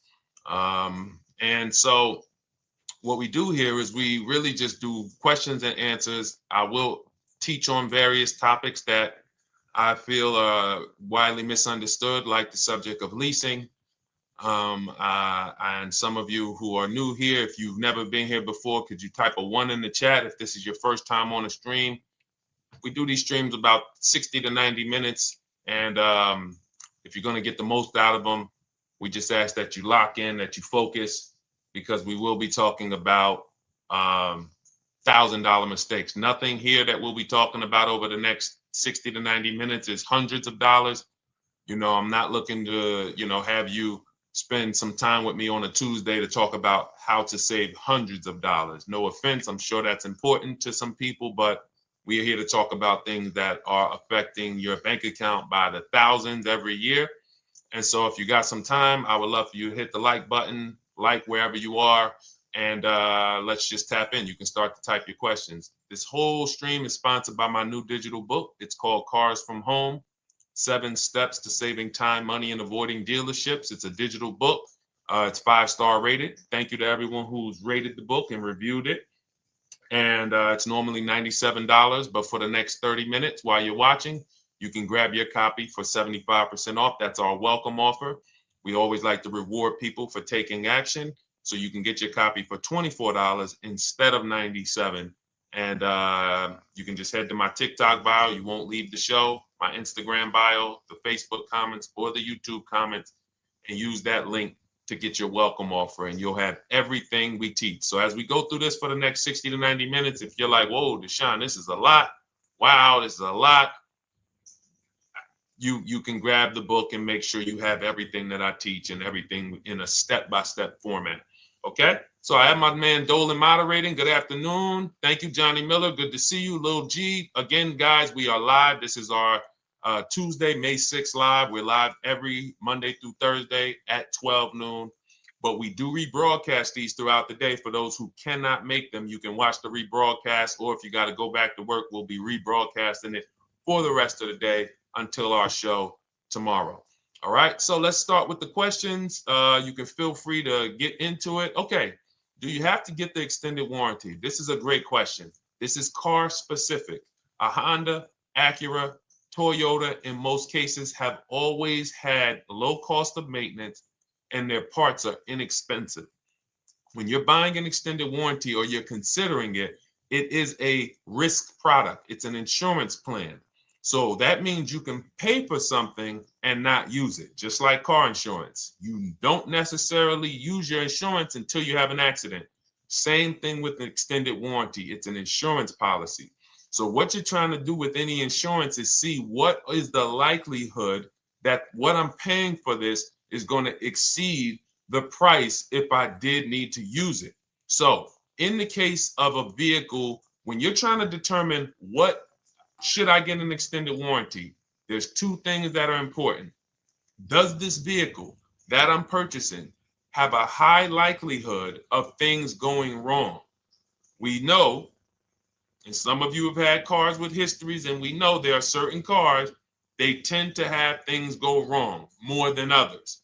And what I like to do is go right to Google and type in repair cost, because this is the second item that we are looking at. We're looking at average repair cost. So if you're buying a 2010, a 2015 Nissan Altima, 2018, Hyundai Sonata, you go right to Google, you type in 2018 Hyundai Sonata average repair cost.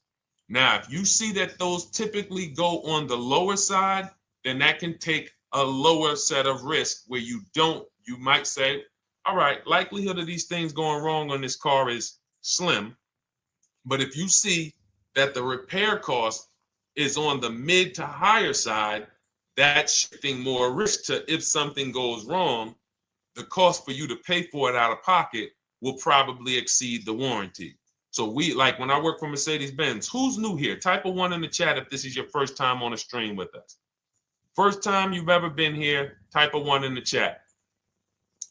First time. What's up, William? What's up, DJ Ant Nice? Good to see you. Maggie, good to see you. Enrique, good to see you. Miko, good to see you. Tetra Washington, good to see you.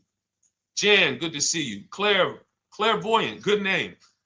First time, if this is your first time, just type ones in the chat so I know. I don't want to assume anyone knows who the heck I am and what my experience is. Daniel Thompson on Facebook, great to see you. So I worked for Mercedes-Benz for 5 years, General Motors for 5 years, and I ran my own brokerage, my new car brokerage, called Cars from Home. I started it in 2016. Now, when I worked for Mercedes, when people were purchasing a Mercedes, what I would tell them is buy as much warranty as you can afford. Buy as much warranty as you can afford, because I knew that when something breaks on a Mercedes, nothing's under $1,000, and typically it's $2,000-$3,000. So a $4,000 warranty on a Mercedes Benz is usually worth every dime.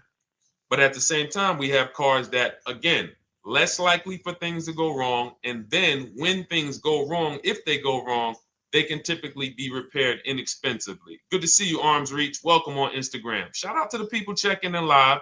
Great to see you all. So that's how you're measuring extended warranties. You don't want to get an extended warranty on a vehicle that has a low cost of repair and a low likelihood of things going wrong. You can then take your money, put a little bit to the side, have a little emergency fund, that same $3,500 that you would have put into the warranty, or $2,500, you put that to the side over the course of a year, 2 years, put $100 a month to the side, and then have that be your cushion just in case things go wrong. It's better for you to have that money in your bank account, and if things go wrong, you take it to your mechanic. You must have a local mechanic. You guys know I swear by local mechanics on cars that don't have warranties. Even if you have a Mercedes-Benz, a BMW, an Audi, something that is typically harder to work on and takes more of a specialized engineer, there are still plenty of places that have those. I mean, there's shops where they used to be Mercedes-Benz techs. Now they have their own shops. This is who you want, because their cost, their labor is going to be probably 1/3 of what a dealership is going to be. So these are the resources that, again, keep more money in our pocket while getting us the same level of service and experience. Okay, great question. Welcome, Uncle Nene. Good to see you. Uncle Nene. All right, listen. Nicole, good to see you. All right, Dolan, you can pull up the next question. Feel free to start typing your questions. And as we get more questions in, we'll try to get to all of them. You guys know we're not always able to, but we do try to get to all of them. How do I shop around for the best lease deal without affecting my credit? Well, first of all, you're talking to someone who's, just so you know, I've taught thousands of people to lease.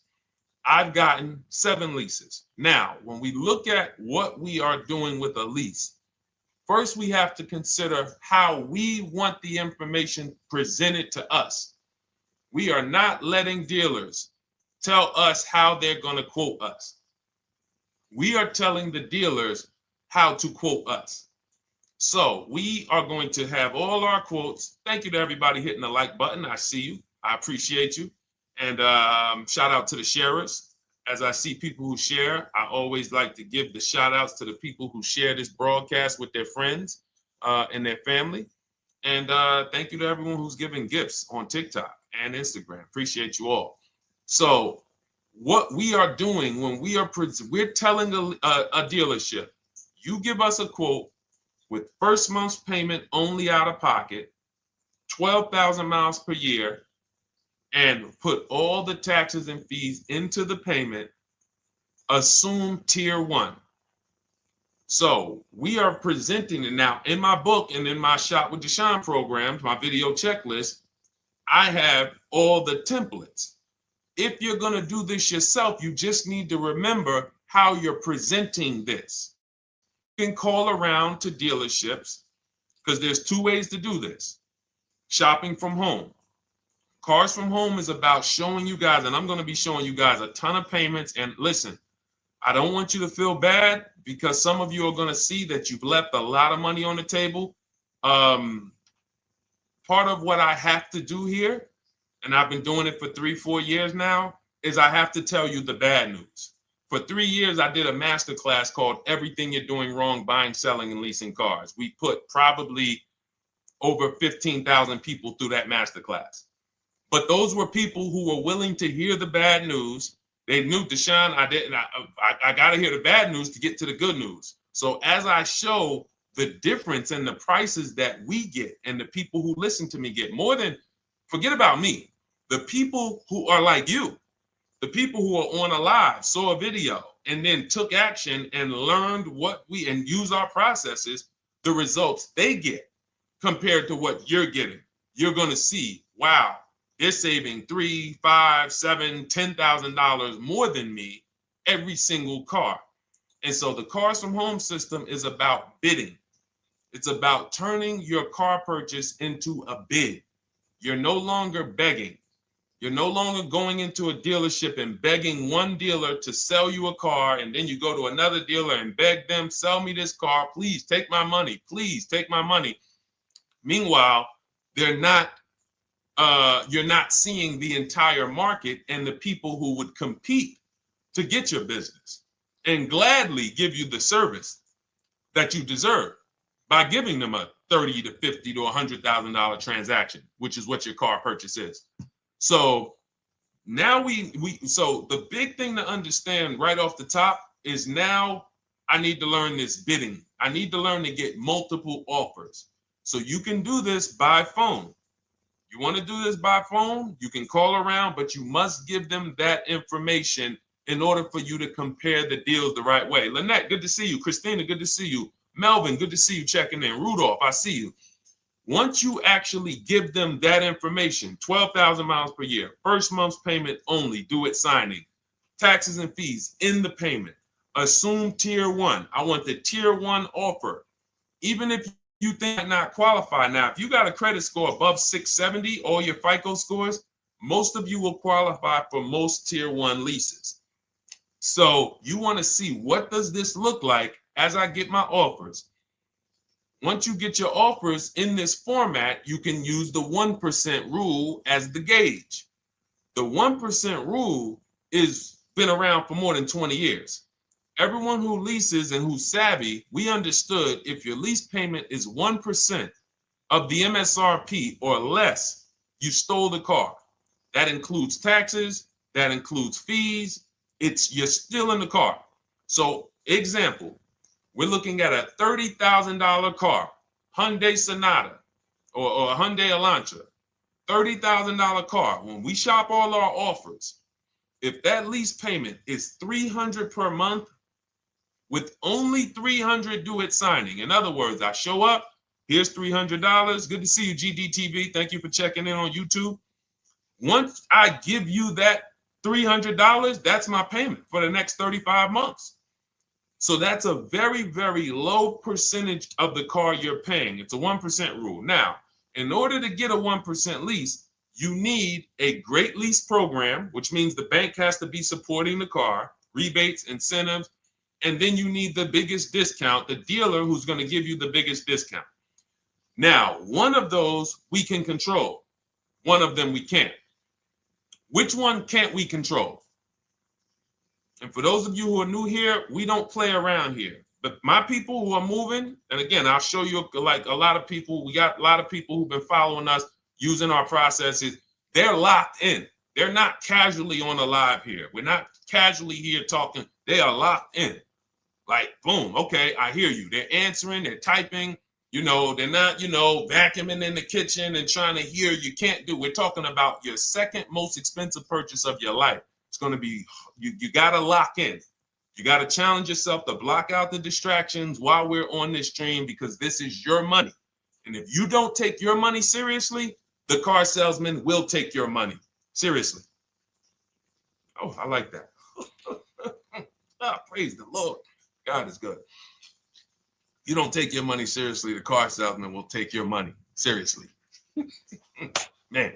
So, all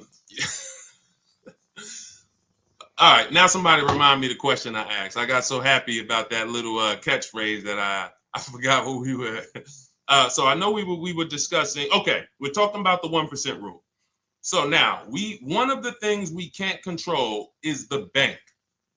We don't know what the lease payment, what the lease program is on a car.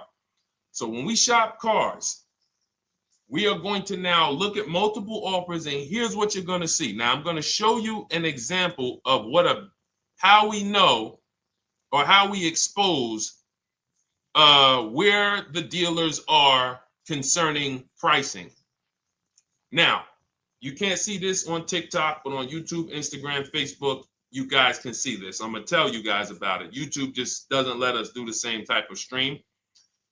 But this is a particular Infiniti that we shop for. We have offers ranging, this is a $61,000 vehicle. We have offers ranging from $680 per month, which is a 1.1% lease. So a $61,000 car, $680 per month, that's 1.1%. We divide the monthly payment into the MSRP. Now, we can see here that there are some offers already from dealers that are almost $900, $889 per month. $889 per month, $873 per month.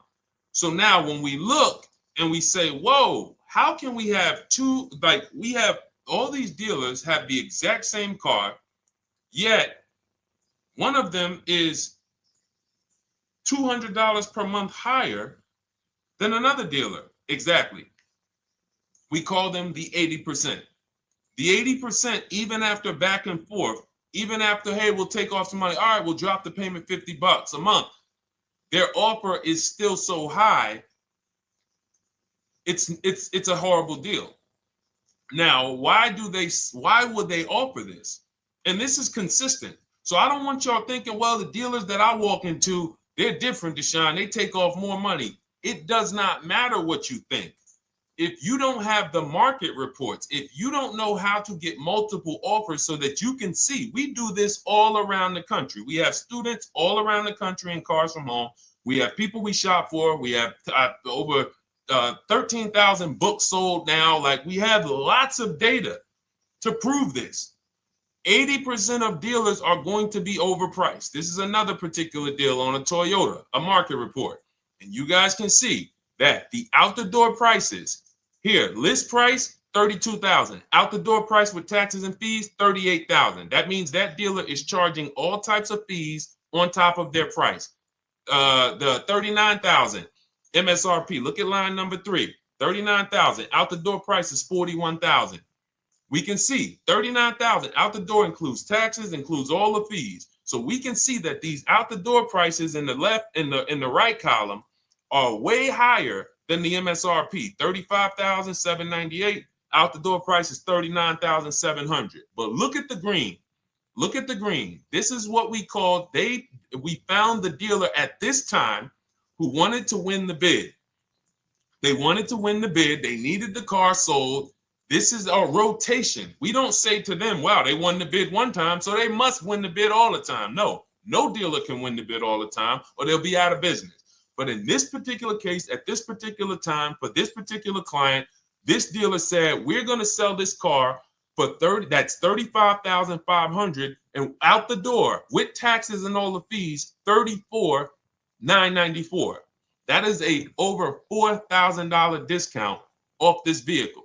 When all the other dealers are, not only are they not giving you a discount, they're charging over list. And they might come and say, all right, we'll take off $500. We'll take off $1,000. We'll take off $1,500.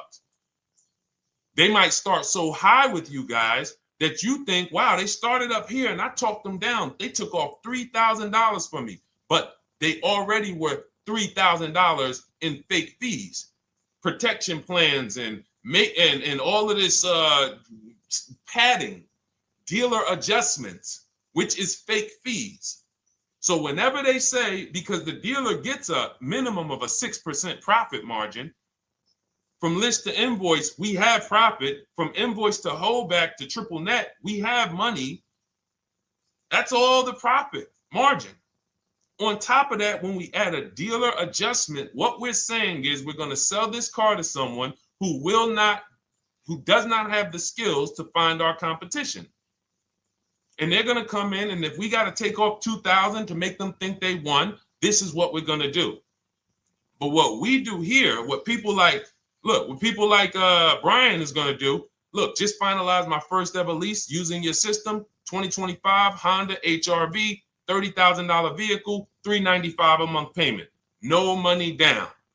His initial quote was $434. He ended up using our calculator, which we have in our book and in our program. If we put all our offers into that calculator, it tells us what to counter. He gets that offer for $395. That's his deal. We look at somebody like Wendell. Look, thank you. It's the least I can say for your book, Cars from Home. We're still in the middle of the process. Just sold our car today, like 10 minutes ago, for 30% above value. Why? Because he got bids. Look, using the insights from your book. I've read the book multiple times and told many people about it because it's that good. It's so intuitive and insightful. We'll be moving to the next step soon, and I'll write again. So now you heard him say we're moving to the next step soon. Step 2 in my book is the equity assessment. That's when we get bids for the car we have. We get bids. You're going to go to, listen, you should never be trading your cars in. Let me ask you all a question. Do we get the most money for you name me one thing that we get the most money for that thing trading it. Name me one thing.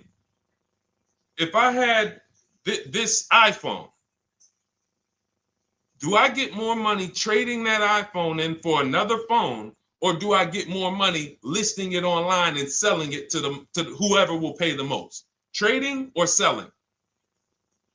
Let's go. Who's locked in? Tax advantages are very small. I understand you, Ronald, but the tax advantages, we have people that are selling their cars to cash buyers for $3 to $5 grand more than what they can get on trade. A tax value, a tax advantage for the difference is not, it's minimal. Exactly. Thank you, King Carter. You listed. So the money is in the bids and the competition. So going back to this person who asked the question, how do I get the best deal on a lease? It's going to be through multiple offers. That's my 2 favorite words. I would wear them on a shirt if I didn't wear unlearn, relearn. Because more than multiple offers, I need you to unlearn. Because the people who come with bad information from years, Deshone, this is not how my uncle taught me to buy cars. Deshone, this is not how I ever heard about getting cars. I was always taught just go in and just don't tell them about your trade and then ask to see the invoice and all of this stuff. That's what I was taught. Yeah, but you're not going to get the prices we're getting until you unlearn all of that bad information. Bidding is how we buy everything. When we go into the supermarket to get spaghetti sauce, all of those companies are bidding.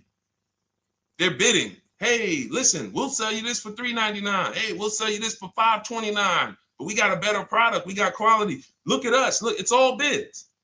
Everyone who wants to sell us something is competing, except car dealers. Y'all notice that? So the mindset that y'all got to have if y'all want to really win and save all of this money and get these huge discounts is I'm going to start purchasing and leasing cars like I buy other things. It's going to be a competition. And I promise you, your whole life is going to change. Your entire car buying experience will change forever. You will be sitting here just like my man Ken, graduated, $585 a month payment, no money down on his Nissan Murano Platinum, $50,000 vehicle. He's paying $585, no money down. $50,000 vehicle. How much would a $50,000 vehicle cost us on a loan if he purchased it? How much would a $50,000? Some of you know every $5,000 is how much per month. Let me see who's locked in. Who's locked in? Every $5,000 is how much per month on a loan. I see you, Daniel Thompson. Check in. Good to see you, Dane. Thank you for breaking it down with complete truth. Keeping eyes wide open to know what to exactly expect. There you go, Dane. Welcome. Glad to have you here. We do not play around when it comes to this. All I want you doing is winning with cars, in love with your deals every time you get a car. All right, nobody knows the 5,000. How much is every $5,000 on a car payment? Come on, y'all. These are principles we've been teaching. Thank you, Daniel. $100. Thank you. $100. So we always want to default to a 5-year loan. I'm going to tell you why. when you default to a 5-year loan, you're in a safe position. Now, defaulting to a 5-year loan means when I look at a $20,000 car, I'm thinking $400 per month. 5-year loan, every $5,000 is $100 per month. If worst case scenario, I'm trying to get a little bit more car, then I'll go to a 6-year loan, but that's the max. I'm not going past a 6-year loan on a car. That's like going to a 40-year mortgage on a house. They're available. It's not a good idea. So when we look at these, you say to yourself, wow, a $50,000 car, that should cost him, if he did no, remember, this is a no money down deal. We're just looking at how much money we're putting in these cars. That car would cost him about $1,000 a month if he purchased it, 5-year loan, no money down. Which is why when people purchase their cars, what do they typically do? Come up with a ton of money, 10 grand, 15 grand, 20 grand, because they're going to pay into that car to try to lower that payment, because that payment. But some of us who don't have the down payment, we're financing most or all of the car. But here's the thing. I don't want you to feel bad if you're one of those people who's like, Deshone, I really don't be having those down payments of 10 grand, 15 grand, but I want to drive something quality. Exactly, I hear you. Here's the bad part about the people who are putting 15 grand down on their cars, but they're breaking the 8-year rule. This is what we call in Cars from Home and everything I teach, the most important question is how many years are you going to keep this next car? If it's not 8, then we don't purchase those cars, because here's what happens with people who go into their bank account, slap $15,000 down in a car, and don't keep the cars 8 years. And if anybody's willing to be honest, they will confirm this right here on the stream. When they go to replace that car in 3 years or 4 years, they literally have a little bit of equity. Maybe they're just breaking even. They're not getting that 15 grand back. It's gone. It's gone. Anyone who puts 10 grand down on a car and then comes back in 3 years, 4 years, all right, I had the car 4 years, 5, listen, I'm going to switch this thing up. They still have a payment. They are barely breaking even. Meanwhile, their payment was 400 or 500, almost double what it would have been if they leased a car, got a below market lease, and they drove a car, no warranty after 3 years, they're driving an inferior product. So if it sounds like I'm here to destroy people from purchasing who are not keeping their cars long term, that is the goal. Because as long as you are buying cars that you're not keeping 8 years and you buy them, you turn around and you replace them, you are going to continue to spend way more money than people getting below market leases like Ken and like a lot of other people I'm going to show you on the stream. Lots of other people. Look, dealer American Senior Benefits Plan. He's enrolled with us under his company name. Dealer MSRP on this car was $36,300. 2025 Kia Sport X line. MSR, boom, boom, 561. Monthly payment is $400. Use the system back and forth. Got $400 a month on a 2025 $36,000 car. Once we put our taxes and fees in that would be a $700+ payment. $700 payment. He's paying $400. And y'all wonder why people are losing cars. $300 more per month to drive the same car? It's ridiculous. Imagine somebody like you, when you learn, now you're pulling up. I'm going to tell y'all one more story, and then we'll go into some more questions, because you might not remember what I'm saying. So those of you who have the book, you got this for the rest of your life. But you will remember, hopefully, a story. I'll tell you about my neighbor.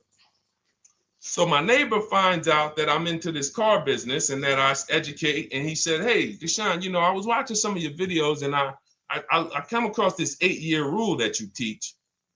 And his wife had actually had a Kia Telluride. Popular vehicles, probably been one of the most popular SUVs, that the Palisade, since 2007, 2019. Super popular vehicles. People were charging $5,000 over sticker for them during the pandemic. People were paying it. We were getting them at discounts. Now, his wife totals the truck. She has an accident, totals the truck. She's fine. Truck is totaled. He was financing it. He said, Deshone, I see this 8-year rule thing, man, and I don't keep my cars 8 years. I said, okay. He said, so I'm thinking I should, like, you're saying I should be shopping for a lease on my next one. I said, exactly. I said, make sure you get multiple offers, because if you just walk in and say, hey, work me up a lease, they'll give you the same payment you had on the purchase. And then they'll tell you something ridiculous that they want you to believe, like, hey, the lease is the same price as the purchase, so you might as well just purchase it. And people believe this stuff. Now, I said, you get multiple offers, stay at home. He calls me, he says, Deshone, I got the new version of the Telluride, new. I'm paying $479 a month. He's $497, and then he said, I think he put down like $1,000, bring it down to $479. $497. He was just paying $800. Do you think anyone can tell him anything about leasing? He's pulling up in the same exact truck. In fact, the newer version. He knows he wasn't going to keep the car long term anyway. He's not going to pay it off and then keep the car and have a paid off Kia Telluride for 10 years. That's not what he does. He keeps them 3 years, 5 years, 7 years, and then he replaces them. So why is he paying $800 a month for years, no warranty, when he could be driving brand new ones for $497 a month, problem free? But as I said, some people are determined to pay more. But the people who, once you get this leasing thing, if you're not keeping your cars, it will change your life. Now, again, I got a car I'm purchasing, we're keeping it. Anything you are buying, keeping 8 years, forget about leasing. It shouldn't be a thing. Who keeps their cars more than 8 years? Let us know. You're an 8+ year person, let us know. In fact, I don't even want to ask, who has a car right now that they've had more than 8 years? And then we'll answer. I want to get Kathy's question too. And then let's get some purchase questions. Let's get some used car questions. Let's get some bank financing questions. We do it all here. But one of the most misunderstood subjects is this leasing thing, and it is costing you guys thousands of dollars every year. And you're driving old cars with no warranties, paying high payments on them because somebody told you you should be purchasing cars. I'm here to tell you they owe you money. They owe you money. All right? So who has a car right now that they've had more than 8 years? Let us know. How many years have you had it? And by the way, for those of you who just joined, this is our Tuesday, May 6th live. We are live every Monday through Thursday at 12 noon Eastern time. So for those of you who are here catching us live, that's when we're live. We will rebroadcast this and replay this show throughout the rest of the day for those who could not catch it, or if you had to jump off, go back to work. You're like, oh, I got to go back to work. You can catch it on the replay throughout the day. But we are live Monday through Thursday at 12 noon. So welcome to the people who are here. EJ, driving a lot of miles does not matter. Let me break this down for you. So right now, let's go to somebody who else has a lease. Let's look at, because who's heard with leasing you can't drive too many miles? Who's heard that, right? Type me if you've heard that. Let's go. Type me if you heard that. Come on, where's the locked in people at? I see Kathy, I see EJ, I see DJ Ant Nice, I see XP. All right, I see Mr. Slim. Welcome to the community. I see Rhonda. All right, where are the locked in people? Instagram, where we at? Locked in. All right, dang, I see you. Jamel. All right, perfect. So, Sherry, I see you. Sherry Baker on TikTok.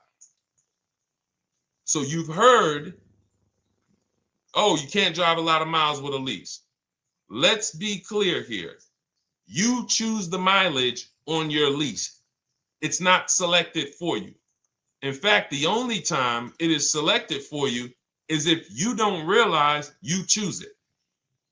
That's the only time they're going to choose your mileage for you. If you go in and you do something like, hey, work me up a lease deal, they're probably going to work you up a 10,000 mile a year lease deal. And they're probably going to say, hey, you need $3,000 down, and this is going to be your payment. And next thing you know, it's a high lease, and it's just terrible. Happens all the time. We tell people how to quote us. First payment due at signing, taxes and fees in the payment. So now let's look at a lease, and let me show you what it would look like. So this is Val Boss Lady. She's in our Shop with Deshone program. Everything that you guys know that we're talking about here, if you're like, hey, I really, really want to go deeper, I want the step-by-step, the blueprint, that's my digital book, Cars from Home, 7 Steps to Saving Time, Money, and Avoiding Dealerships. Normally $97. You get a welcome offer. It's 30 minutes because I want to see you win, and you get 75% off for 30 minutes. If you go to my TikTok bio, Instagram bio, YouTube comments, Facebook comments, click those links, and then click that one that says $24 welcome offer. 30 minutes only, reward for taking action. You have everything we teach, the low market leases, the low market purchases, used cars, bank bidding war, making banks and credit unions bid, all of that, $24. You can, somebody emailed me yesterday, said, I'm $15,000 up with what I've learned from you already. And so if you can get it for $24, you can save tons of money for the rest of your life on a $24 investment. In this case, Val's in she's more of a wants to do it with me type. Videos, checklist, she doesn't want to read. That's our Shop with Deshone, do it with me program. I coach people. And so she gets a deal on this particular car. Same information, by the way. Not better information here than the book. It's just different learning styles. So she gets a $51,000 electric vehicle, 2025, beautiful vehicle.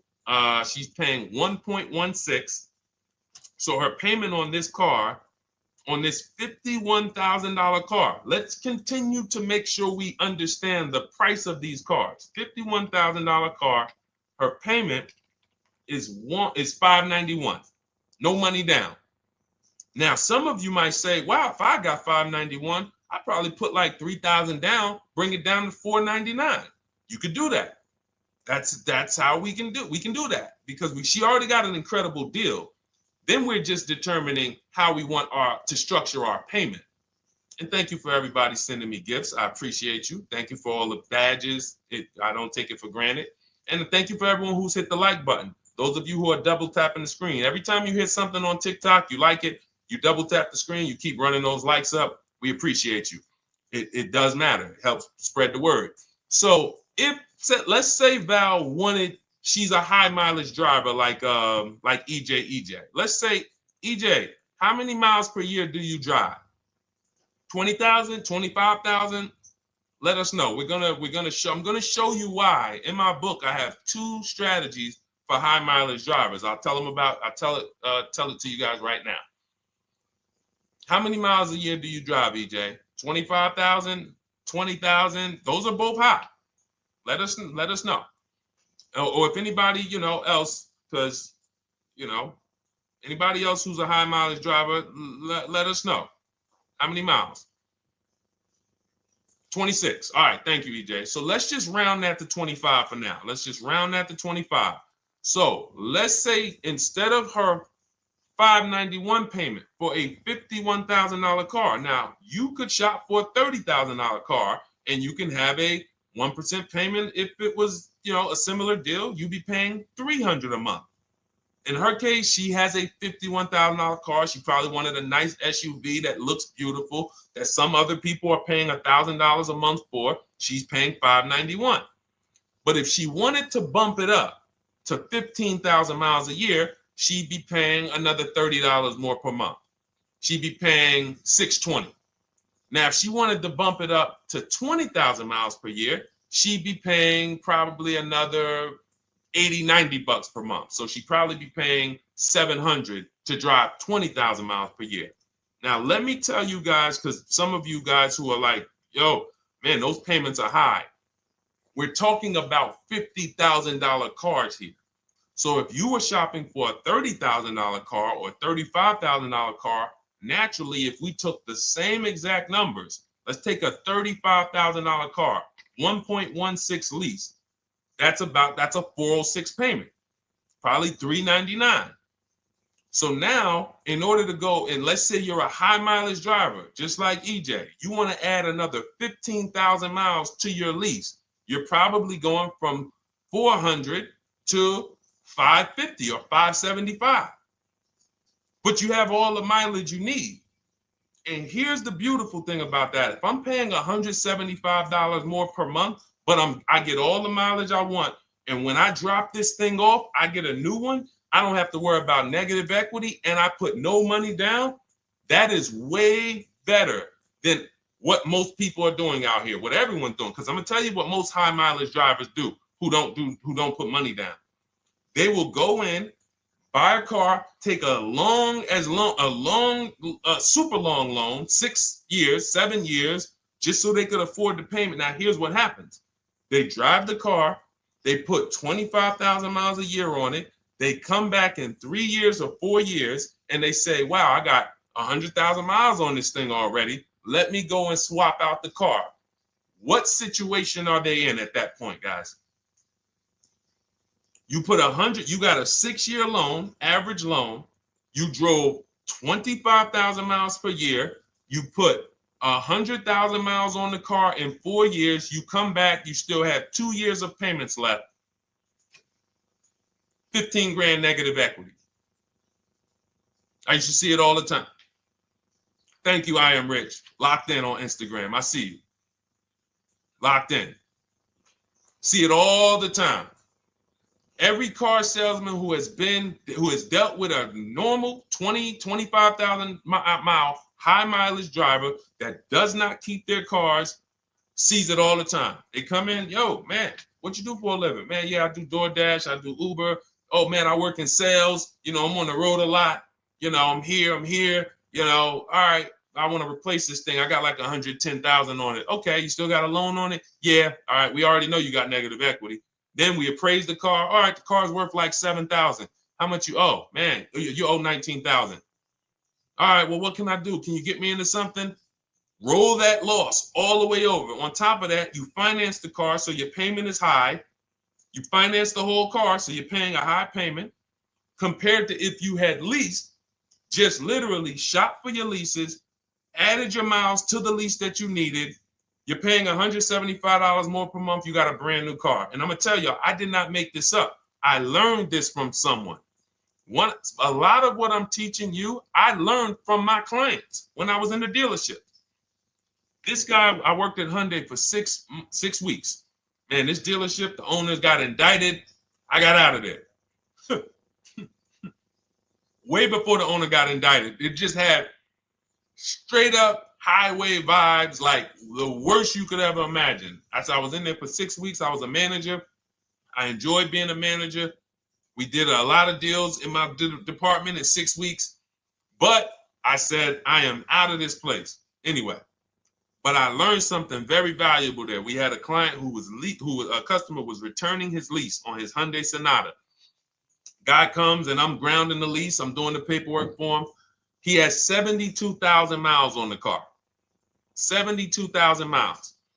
I said, how the heck? I said, you lease this? He said, yeah, I always lease. That's all I do. He said, I used to buy my cars every single time I came. I had to put large down payments, 10 grand, and then I'm still having negative equity when I come to trade it in. I'm having high payments. It's ridiculous. I looked at his payment, and let's say the average payment for a good deal on a Sonata at that time was $300, $325, whatever it was. He was only paying like $550. He was only paying like $150, $175 more per month. He had a 25,000 mile a year lease. And that's what he did.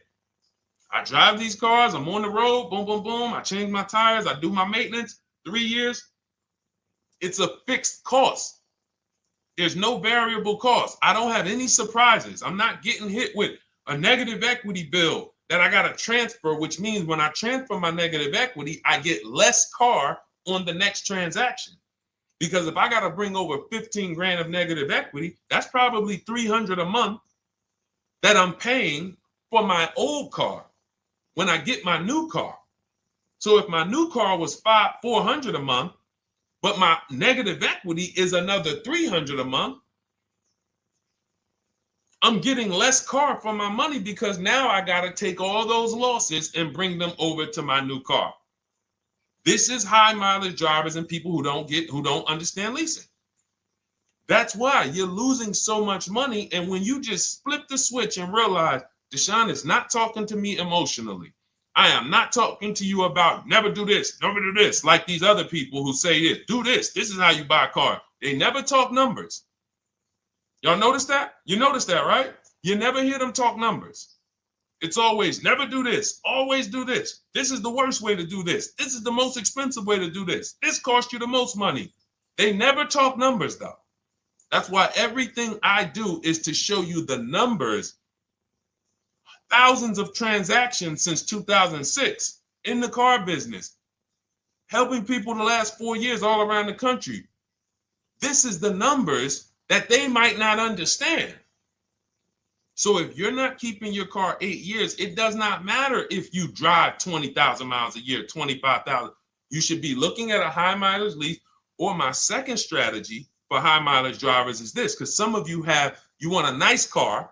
This is for my people who you're like, man, Deshone, I'm on the road. I got my car that I do my work in. I kind of, slep it around. I don't really want to lease something and then put, that wear on it. I got stuff. I'm throwing bags in the back, whatever it may be. There's a strategy we created called 2 cars, 1 payment. And what will happen is your first car will be a purchase. And if you have an existing car, you're going to keep that. So let's say you have a car now, you're driving a lot of miles, you're doing your 25,000 miles a year. You pay that car off. You keep that car, and then you go and you lease you something nice, regular mileage. So you might get a 12,000 mile a year lease, and then you drive 12,000 in your mileage car, 12,000 on your nice car. Because some people are like, I want a car that I could, when I need to go somewhere nice, this is what I want to drive. When I'm with my family, this is what I want to drive. But when I go to work 5 days a week, I'm going to drive my mileage car, 3 or 4 of those days, and then I'll take the lease maybe 1 of those days, and I'm splitting the mileage. You still have 1 payment. It's low. And then every couple years, you replace the mileage car or you replace the lease car, and depending on when the lease is up. But you want to keep that, and that mileage car should be something that will last. Ideally, something that you can get 200, 300,000 miles a year out of that car, because that's what that car is there for. Man, I'm hopping in this thing, man. Oh, transmission went out at 170,000 miles. Go get you a rebuilt transmission, boom, boom, drop it in there for $2 grand, get another 80,000 miles out of that car, but you still got your lease car and you're just splitting the mileage. Both of those are short-term strategies for high mileage drivers. That is not for long-term people. If you're a long-term person, I keep my cars 8+ years, forget about leasing. You should just be finding the best deal, below market purchase, keep the car, something you can keep for 8+ years. You can put 30,000 miles a year on a car 8 years in a row. If you get the right car, and in 8 years, you got 240,000 miles, and then you replace it. Forget about leasing. This is only for you guys not keeping your cars 8 years. You're getting killed on depreciation. You're paying tons of money. This is you are the people who should be leasing. Okay? So everything we're talking about this is the Cars from Home system. We teach this. I'm not freestyling this. This is in my book, digital book, Cars from Home, 7 Steps to Saving Time, Money, and Avoiding Dealerships. We have two strategies for high mileage short-term drivers, 1 strategy for high mileage long-term drivers. And so if you want your copy, you can get it for 75% off. That's our welcome offer to you. As a 30 minutes welcome. Thanks for being here. I want to reward you. If you want everything we teach in a step-by-step way, go grab your digital copy. It's in my TikTok bio. It's in my Instagram bio. Click those links. We also got a link in the YouTube comments and the Facebook comments. Grab your copy. And make sure as soon as you purchase, screenshot the thank you page. You're going to see thank you for your purchase. screenshot this page because it has my support team's email on there. And then there's a link for you to open the book right there. You can save it right to your computer or right to your phone. Okay, but and we also have a special for those of you who are like Deshone. What about that, video checklist and coaching program? That's lifetime access to my video checklist. You're like, maybe Deshone, I don't really read. I like step-by-step videos. And also, I want to be in your Facebook group. We have 1,600 people before you that are in that group, 2,300 people that are shopping with us that have a lifetime access to our video checklist. We have a $200 special for that welcome offer. And so I'm always about rewarding people for taking action with a special offer. It's limited time though. And so get in where you fit in. All right, let's keep it going. Thank you, Corey. Said amazing knowledge. Thank you. And I'm glad I saw somebody said that's a great idea with the 2 cars. Thank you. It's a great idea. All right. You've convinced me to lease my next vehicle. Awesome. Awesome. Does your service shop for lease terms on the car? Absolutely. If you qualify for done for you, that means you just want to relax. That means we only shop for new cars and leases for people, new purchases and leases. And you have to have a FICO score over 670. But yes, here is a market report that we prepared for a client. Let me put on do not disturb. Here's a market report we prepared for a client. Okay, so I showed you that that's an affinity. We didn't even finish that. We had just started for this client. But this is, do I have one here? No. Do I have a lease market report here? Yeah, right here. So that's an example of what a Kia, this is a particular Kia lease where their best offer was a 1.27 offer. Now, here's how you know you found the bottom of the market. And again, whether you're using the book or whether you're calling around, again, you can call around to do this. The key is not going into dealerships. You cannot do this going in. Once you get your offers, you know you found the bottom when your best offer is between $150 to $200 less per month than your worst offer. And if you're purchasing, you should see a spread of between $3,000 and $5,000 minimum between your best offer and your worst offer. That's when you know you've shopped correctly. Because until you find the 80% dealers, you have not shopped correctly. If you're like Deshone, these prices still seem close. You have not found, you're talking to the 80%. You haven't found the 20% yet. Because the 20% is going to be that $3,000 to $5,000 less than the 80%. That is just the numbers. That's the way it works. So yes, so when some cars you're going to see that the lease program won't allow for a 1.1% lease. The best offer, like, we've shopped Hyundai Palisades for years. And I got my dad one back in November. And his best offer is like around 1.3, 1.28. That's the best I've ever seen on a Palisade. I've never seen a 1.1 on a Palisade. I've had people in our Charles. Some of you know I posted pictures of him when he got his Palisade last year. We clear out the old pictures because we got a bunch of new people with 2025. So we're not going to sit here and talk about 2024s anymore. We got Ken, we got Melissa, we got Sheree, we got a bunch of new people, just Ralph. We're not going to, but I do remember posting Charles who got his Palisade and he's like, he shopped, used the system, got his multiple offers. Best deal was 1.3. So that's where it comes in at because of the lease program. That dealer is already taken off to win the bid, probably taking off $5-6 grand. But if they don't have more rebates and more incentives and a better, then it's not going to lead to a 1% lease. So the 1% leases come from major incentives. Maybe sometimes they have too many of the vehicles. They want to move them. Lots of bank support. But what I tell you is you should be looking for between 1.25 and 1.5. That's how you should budget for a lease, between 1.25 and 1.5. That's a great deal.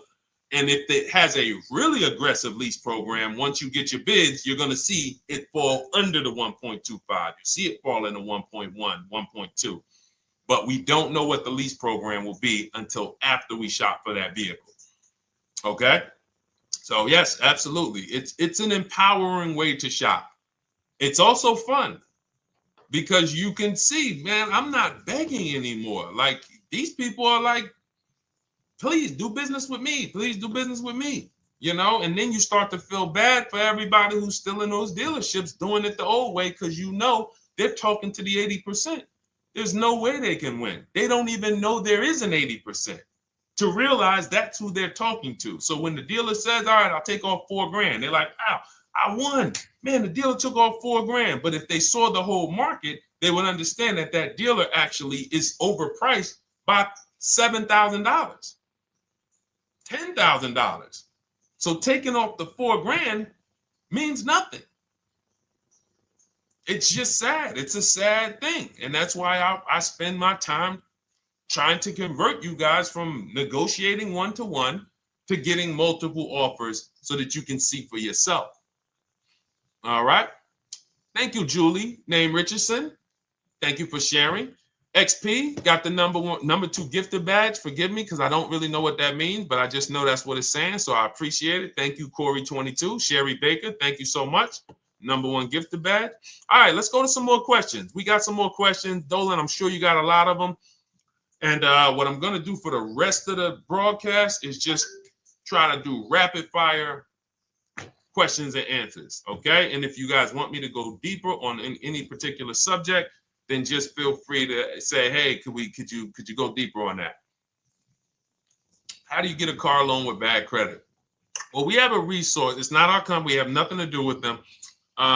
But we always try to stay up to speed on who's financing people with bad credit, because the goal is you don't want a dealer controlling your financing. Somebody just came up to me. He's a neighbor. He's like, aren't you in the car business? I said, well, yes and no. He's like, well, listen, I got a connected Acura. Anybody you send me, they get anybody approved, I'll give you $1,000. I said, okay, cool. Thanks for the information. For them to give me $1,000 just for sending the customer, and he's also a middleman, he's not a salesman, how much money are they making on the customers? If they're going to give me $1,000 just for sending someone with bad credit to them, how much are they making on the deal? Arms Reach, congratulations. Just got my book. You use it when, please send me your email testimonial. Well, as you use it, just as you do your equity assess, everything, email me. Congratulations. How much are they making? We can imagine, right? If they're giving me $1,000 just for bringing them the customer. So this is what happens when you let the dealership control the loan. Because why do we separate? All right, I'm gonna break something down I call the 3 pillars of great car deals. Three pillars. You can't get a great car deal without maximizing each pillar. And some of y'all that have been with us for 3 years, y'all already know the 3 pillars. First, who you buy your car from. Second, who you get your loan from. Third, who you sell your old car to. That's 3 separate transactions. The car business has trained you guys to give them all 3. All 3. The car business has trained you guys to give them 3 transactions. Anytime you purchase the car, who's done this? Be honest. Purchased the car from a dealership, sold them your old car, in which case you call it a trade, and they got you your loan. Who's done this? 3 transactions in one. Why do we know these are 3 transactions? One, there's competition. People want to buy your car. It's okay, Corey. That's that. Thank you for being honest. That's how we change. The reason why we know that these are 3 transactions because there's people who want to compete in every one of them. There are people who want to buy your car. That's why step 2 in our book, we never trade. We get offers from CarMax, Driveway, Carvana, AutoNation, Car Gurus, Kelly's Blue Book Instant Cash Offer. It's a bid.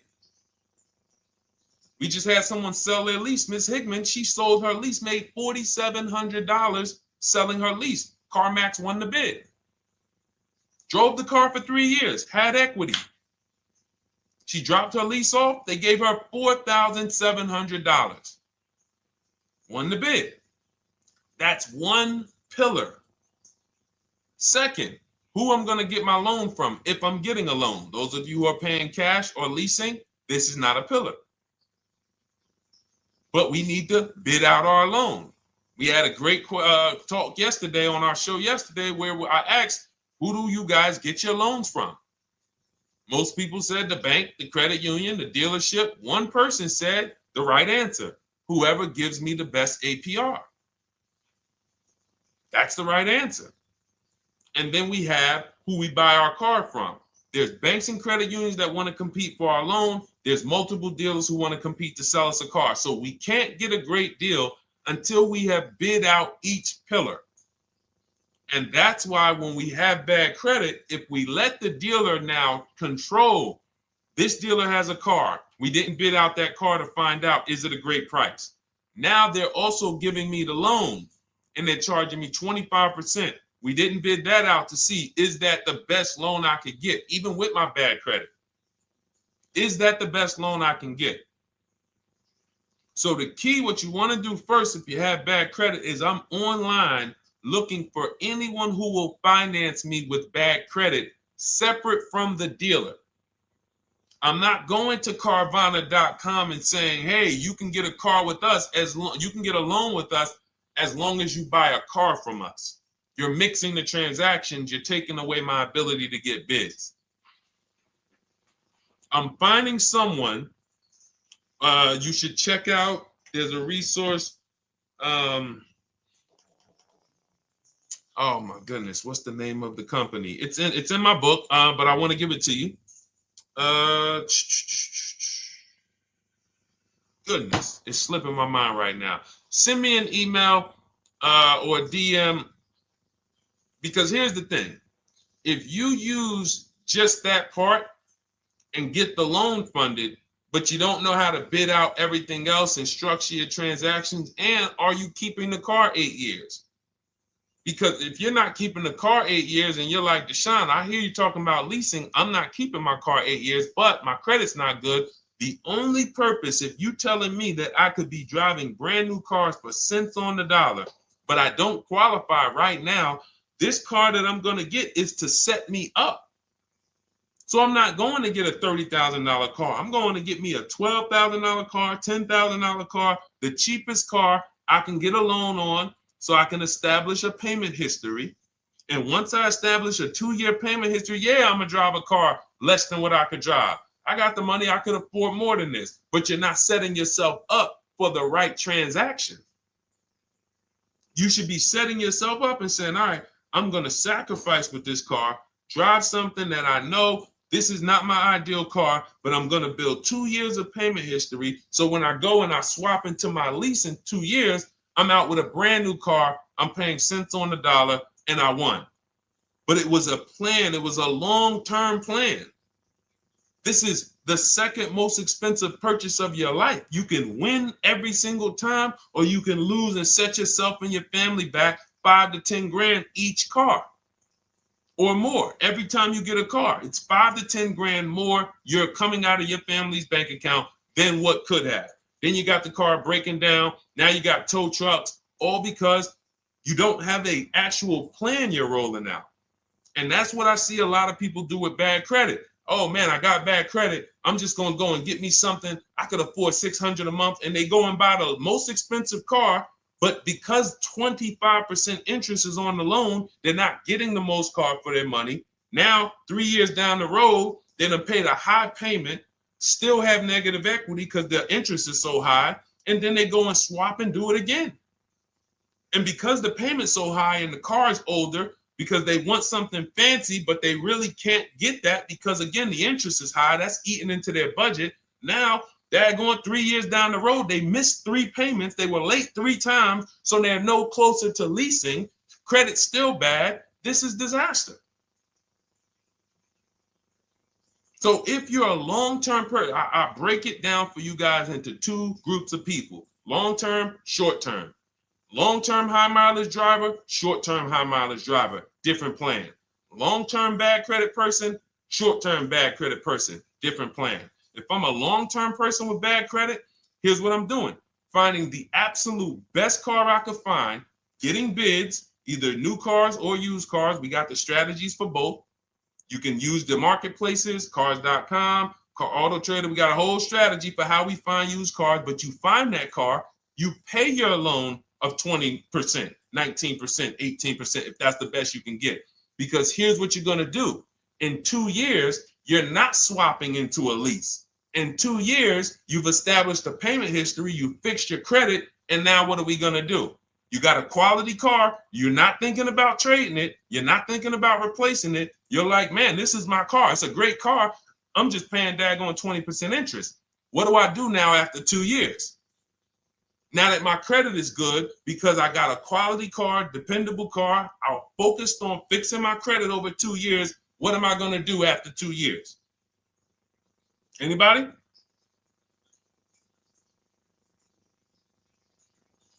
Thank you, Arms Reach. Refinancing the car. Exactly. Exactly. So that's the bad credit long-term strategy. Great car, dependable car, car's not going to break. This car is going to last me 10 years. Right now, when I bought it, 20% interest rate. That was where my credit was. But I worked on my credit. Boom. I'm a 690 now. I'm a 720 now. I'm refinancing that into a short-term, into a shorter-term loan, and I won. Pay this thing off, and I'm going to keep it. Nothing to talk about leasing.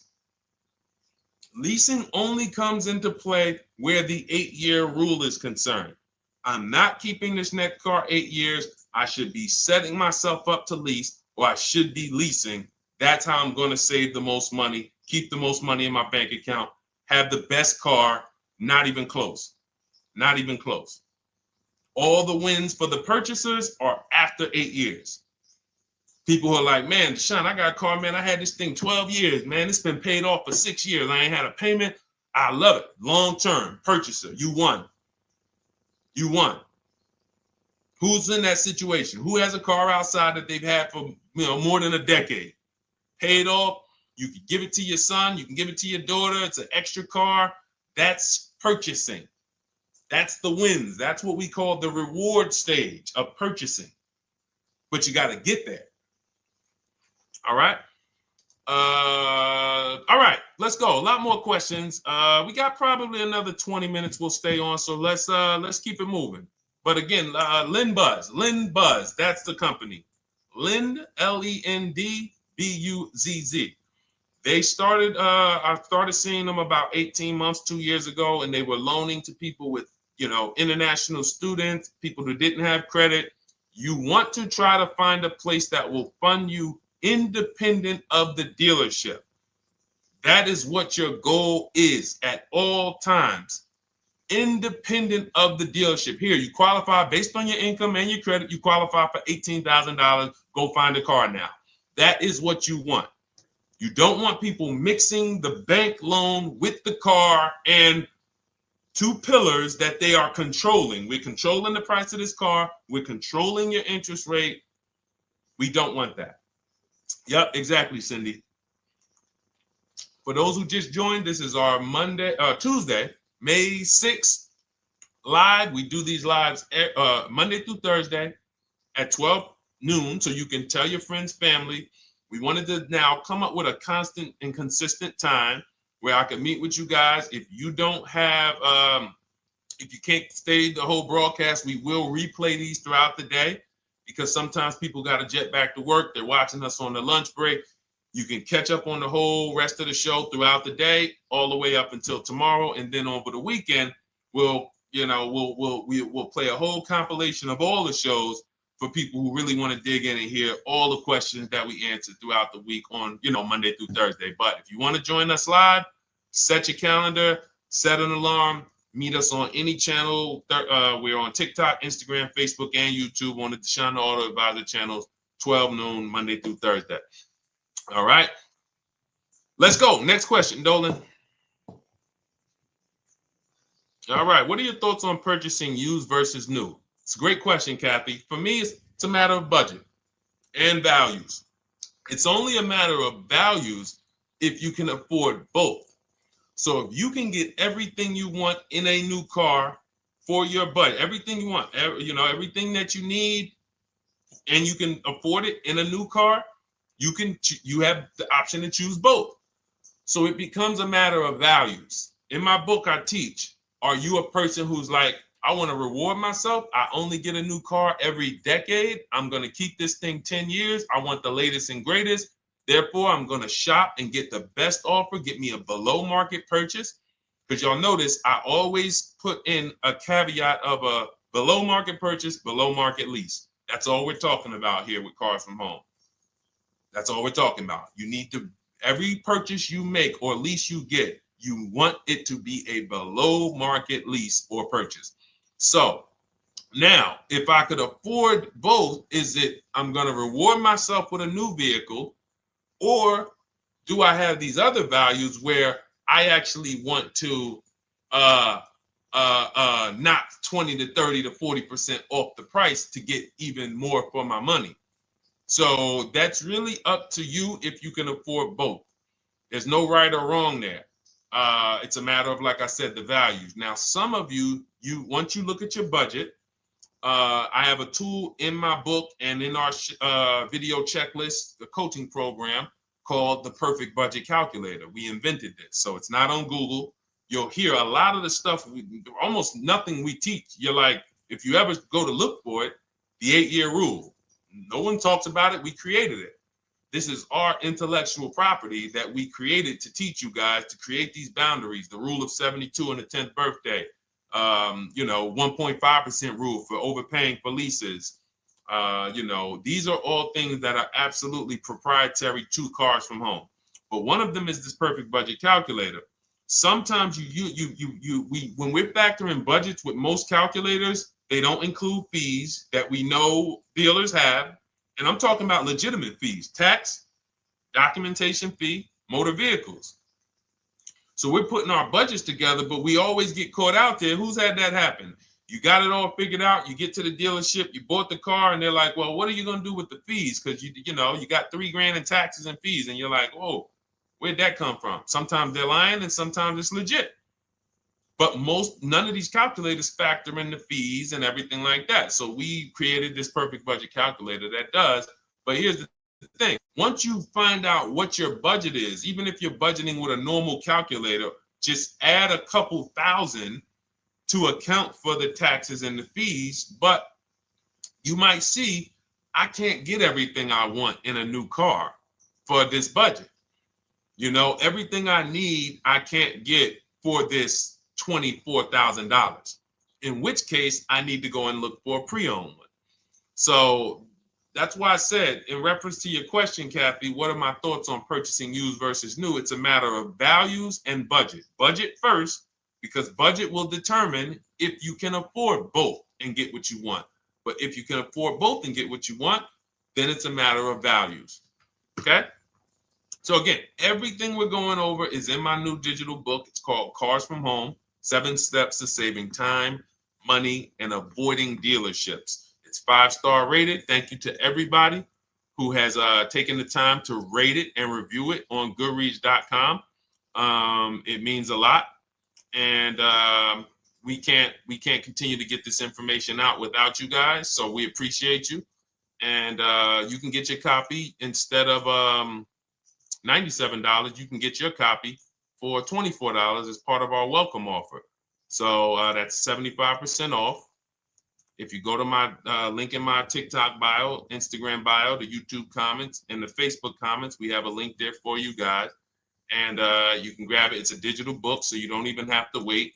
It'll be in your inbox by the time you jump off the stream. But make sure when you get it, you screenshot that thank you page, because it has my support team's email. Sometimes you may be rushing, you're trying to get back to the stream and you type your email in wrong. Also, as soon as you purchase, the link to open the book is right there. So it'll say open the book below. You can save it to your computer. but I would rather you get it for $24 than $97. Although we've sold a lot at $97 because people feel it's worth every dime. You're going to save thousands and thousands of dollars for the rest of your life using what's in the book. Your first transaction, you probably save $4,000 to $6,000 to $8,000 depending on the car. So $97 is great, but $24 is even better. All right. And for those of you who have a different learning style, you'll see in there, shop with Deshone. You're more of a do it with you person. Do it with me, Deshone. Okay. We have lifetime access to shop with Deshone, and I coach you personally for 6 months. So we jump on Zoom calls twice a month. And some of you who may qualify for done for you, just do it for me. If you qualify for that, we have a welcome special for that too of $300 off. So get in where you fit. And those of you who are new or you're like, Deshone, I like what you're talking about, but I still don't trust you. You can start with our free cheat sheets. So just start somewhere so that you can start to reinvent how you're car shopping. Magley, how are you? Oh man, of course I remember you. Following for years. You actually were following me from the time God blew me up on TikTok. That was 2021. So I absolutely remember you and I appreciate you. And yes, it's so good to see you. Absolutely. Absolutely good to see you. All right, Dolan, we got a couple more questions. We got time for a couple more. Let's try to go as fast as possible. The discount for the book is not working. It says time ran out. It's 30 minutes. I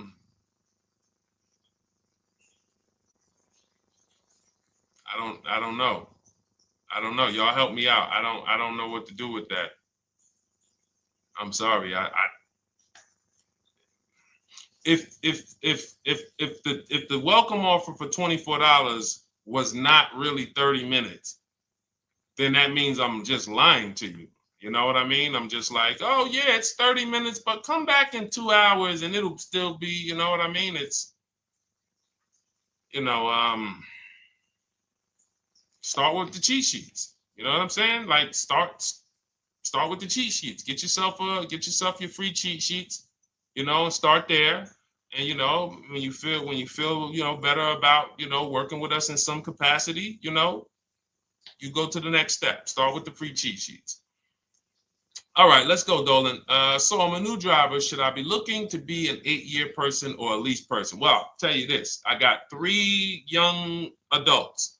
2 my daughter, my daughter who's 18, my niece who's 20, and then a young man that I, basically like a son to me who's in the Navy and he's 21.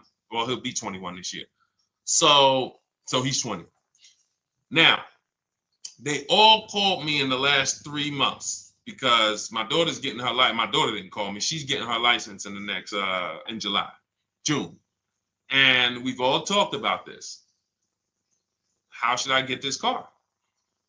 Now, my situation when I was 22, I'd already bought a $500 Mitsubishi Eclipse.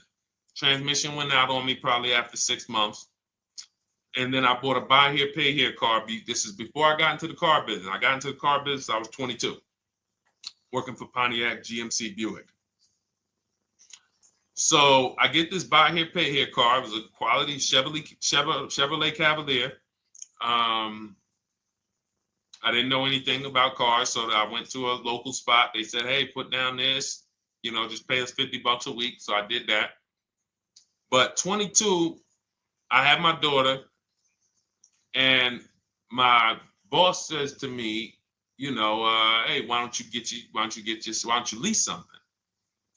And I was already selling cars, but I just didn't think, could I even, qualify for a lease? I don't even know what I was selling them, but I'm just literally doing what most salesmen do. All right, he wants to lease.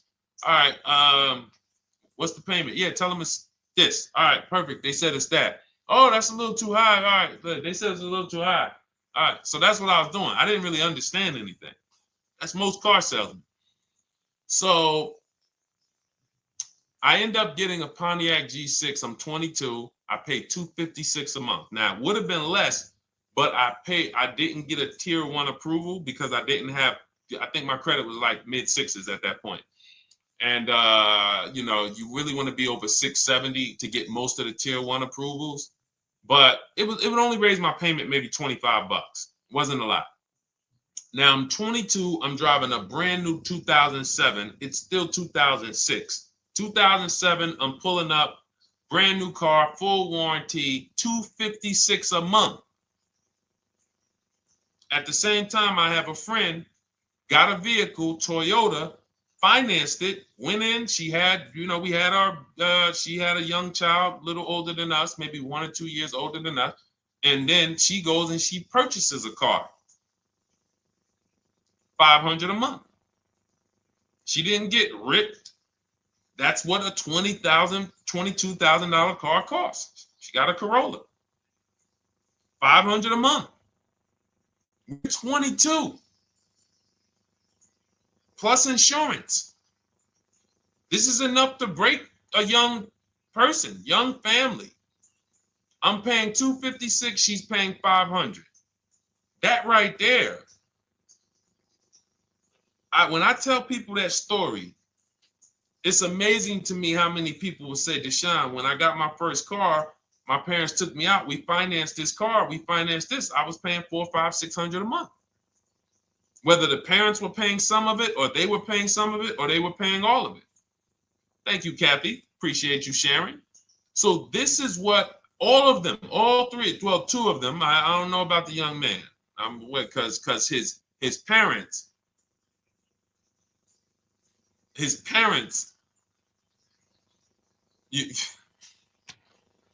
I'm not going to override your parents. And if your parents tell you that they think you should buy a used car or buy a good, then okay. But I'm just telling you, when you see my daughter and you see my niece pull up in brand new cars and they have low payments and they don't have to worry about getting stranded on the road, hey, call the tow truck. Do we still have a warranty on this thing? So I would be telling, again, 8-year rule. Because if I've had young people in their early 20s who are like, I'm not even into cars. Like, I'm going to buy this and I'm going to keep this car. Like, I'll keep it 8, 10 years. I don't. And I've had some people who they know when they get a better job, when they move to this, they're going to start a family. They're probably not going to keep the car 8 years. So it still goes back to the 8-year rule. Always. Always. Most young people, most people should be leasing their cars. That's how I did very well throughout my 20s. Praise the Lord, because I did not have high car payments. I didn't have cars breaking down on me where I had to be like, oh man, couldn't get to work today. Not many 20-year-olds, 23-year-olds are keeping cars 8 years. So when you're putting them in used cars, you're really setting them up for failure in a lot of cases, compared to if they were just leasing, getting look, because some people be like, wow, are $300 car payments still out there? Oh yeah, they're still out there. Just you just are shopping for the right car. I know India had her look, Rosalie, she's in our done with you video checklist and coaching program, like Cars from Home. She's, you know, this is our Facebook group she's commenting from. 3 vehicles she got, all for her sons, all of them. A Nissan Rogue, $399 a month. That's a $36,600 car. She got a Mazda CX-30. That's a $28,200 car. Payments $339 a month. $339 a month. And then she got a Mazda CX-50 for her other son, $40,000. On top, we haven't even talked about the equity and leases and selling leases and, you know, really maximize her equity, because she said she got $6,700 selling 2 of the old leases. $6,700. Drove the cars for 3 years, had equity, bid it out, sold 2 of them, $6,700. You're probably like, Deshone, I didn't even know you could sell a lease. My question is, how much has that cost you? So when you're looking at investing in anything we're doing, be it my book, be it Shop with Deshone, our video checklist and coaching, be it our Done For You program. One thing that we do covers everything. Your first deal, if you're moving, you're gonna be like, shoot, I got everything I just invested back times 10.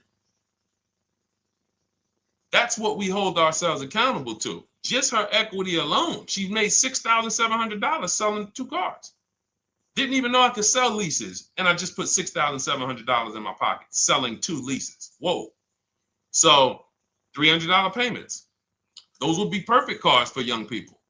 $339, that's with no money down. Imagine if she wanted to put another $2,500 down, bring the payment down to, $275.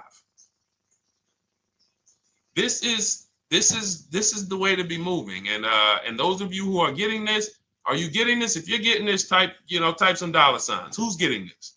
Who's getting this? Type dollar signs in the chat. Who's getting it? Let's go. Who's locked in? All right. I see you, Mario. I see you, Dane. I see you, Terry Carter. I see you. Who's getting this? Who else is getting it? Who else is locked in?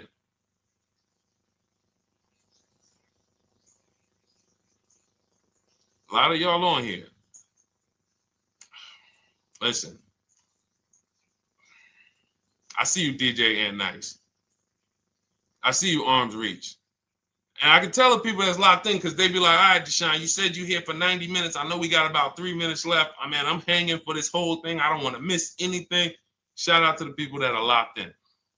All right. Go ahead, Dolan. Should the out-the-door price include your trade? First of all, that's a curse word. All right, we're going to go back to that because I got out of saying that for a while. We do not trade cars. So you probably just popped in maybe about 30 minutes ago on the stream. We were talking about the 3 pillars of great car deals: who you buy your car from, who you sell your car to, who you get your loan from. You in order to get a great deal, a below market deal, you must get a great deal from each one, which means you bid out each one. I bid out, got multiple offers for who I was going to buy my car from. I got multiple offers for who I was going to get my loan from. I got multiple offers for who I was going to sell my car to. I bid out everything, therefore I got my great deal. If you bid out this, but you don't bid out this, and somebody you get an interest rate of 7.1 when you could have got an interest rate of 5.2, you lost $2,000. Depending on the cost of your loan, how much you're financing, you lost $2,000. Yeah, you did a bid on who you bought the car from, or you didn't bid out your trade, therefore you didn't find the highest bidder. You traded your car for 14. Another bidder would have paid you 18. You lost $4,000. So you got to bid out everything. That's why we do not trade. The only people that have to trade are people with a lot of negative equity who can't pay off the difference. And that's why I am the reason for negative equity is not understanding leasing. You buy your cars, take out loans, switch the car. Negative equity. It's literally the reason for negative equity is I should have leased, but I didn't. Now I have negative equity because I'm replacing this car with a loan still on it. So out the door price will not include your other car. And if I was trading a car, then yes, the out the door price would include the trade. But because we do not trade cars, our out the door prices don't include the trade. Let me show you an example of what our out the door prices look like. So these are some spreadsheets for our Done For You program where we shop for clients. You can see here, this is we shop for a Subaru for this particular client. In this case, look, and you can see the MSRPs for this car is an inexpensive car, $27,000, $26,000. Look at the out the door prices, 29, 30, 30, 29, 29.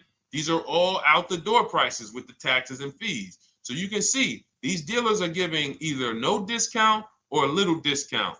27 out the door price is 30,000. But look at the winner. Look at the winner. This particular dealer won the bid at this particular time They're not going to win the bid all the time. In this particular case, they needed the unit. $27,900 is the MSRP. Out the door price is $27,463. The out the door price is lower than the MSRP. How? Because they took off almost $4,000 in discounts. Almost $4,000 in discount. So every time you shop for your used cars or new cars, this is how you should be shopping. If you're not leasing, this is how you should be shopping. I'm getting multiple offers, out the door prices, comparing who gave me the best offer. Who gave me the best offer? Oh, look, Daniel Thompson said, D, I'm bidding out to sell my car and got a $4,000 swing from the lowest to the highest bid. This is the people who you listen. If I can bring them on and have them talk, they would be talking to y'all about how different this is. I didn't bring you here on a Tuesday afternoon, or you're not watching this. If you're watching the replay later on Tuesday, or maybe, Wednesday morning, we go live at 12 noon, Monday through Thursday. So we replay the show just for everyone who missed it. You can send all your friends, family, go to Deshone the Auto Advisor's pages, watch the replay from today's show. But they know this is, I didn't bring you here to talk to you about hundreds of dollars. We are talking thousands of dollars at all times. There is never anything that we talk about that is hundreds. Let someone else talk to you about how you can save a couple hundred more per month. We might be talking about hundreds per month. That might be the only time we're talking about hundreds, $200 per month. But other than that, which equals thousands. We're not here to figure out how we're going to save $50 this month. No, this is big, huge money. So thank you, Daniel. Thank you for tapping in with that information. So, all right, listen, guys. Everything we teach is in a step-by-step format, because when it's not step-by-step, you'll get overwhelmed. When it's step-by-step, you can challenge yourself to stay right on this step, check it off, move to the next step. Check it off, move to the next step. Step 7 in our Cars from Home process is delivery. Step 6 is paperwork. Step 1 is the most important question, which is the 8-year rule. It's literally called the most important question.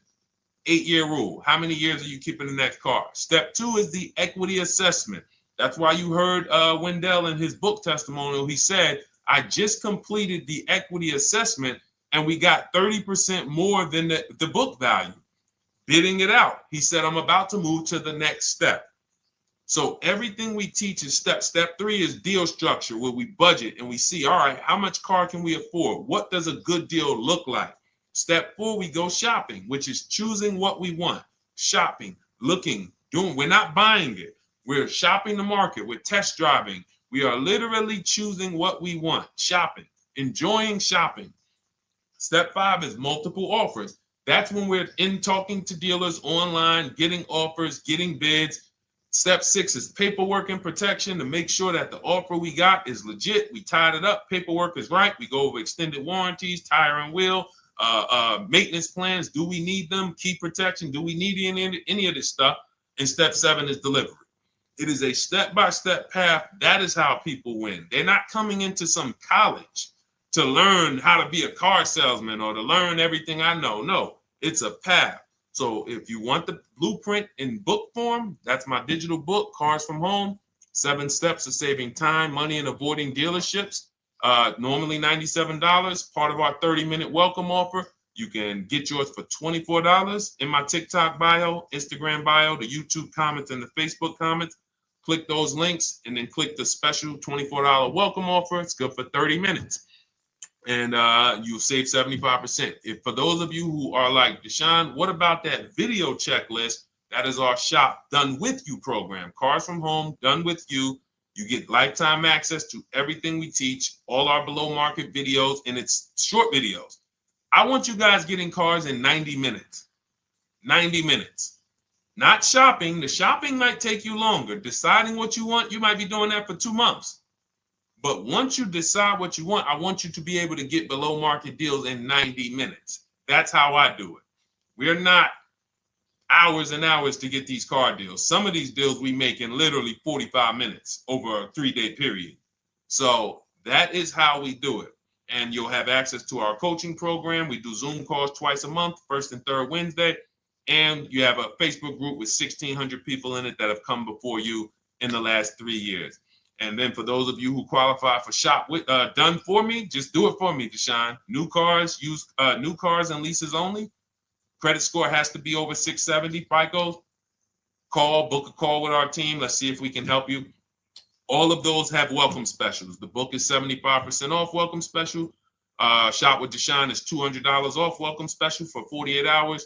And done for you is $300 off for 72 hours. All welcome specials for people to say, all right, I'm taking action. I'm going to take advantage of a lower investment for taking action immediately. And for those of you who you're still new here, you're like, Deshone, I like the information, but I need to get, can I get some free advice first? Let me test out some free advice. You can, of course, go download our cheat sheets, and that's there as well. All of that is in the Cars from Home Toolkit. So always a pleasure. We will be back tomorrow, 12 noon. Please mark your calendars, tell your friends, bring a friend, and we'll continue to, we'll continue to do what we do and try to make sure you guys have everything you need to win every car you get. I want you sending pictures with the numbers. You know you've done it right when every car you get, you have pictures with the numbers. You know people who purchase cars all the time, all post their pictures. Hey, had to upgrade. Oh, just got this. Hey, had to treat myself. Oh, watch it now. But you never see the numbers because they really are not confident in the numbers. They don't want to talk about the numbers.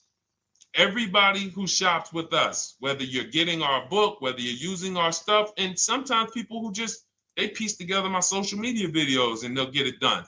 But they are sending the numbers. Look at what I paid for this car. Not only did I get a great car, but look at the deal I got on the car. That's when you know, all right, you understand this thing. All right, have a great day, y'all. See you tomorrow. And if you couldn't make the whole broadcast, feel free to watch the replay. We'll be replaying it throughout the day until tomorrow's show. All right, have a great day, y'all. Thank you. God bless you.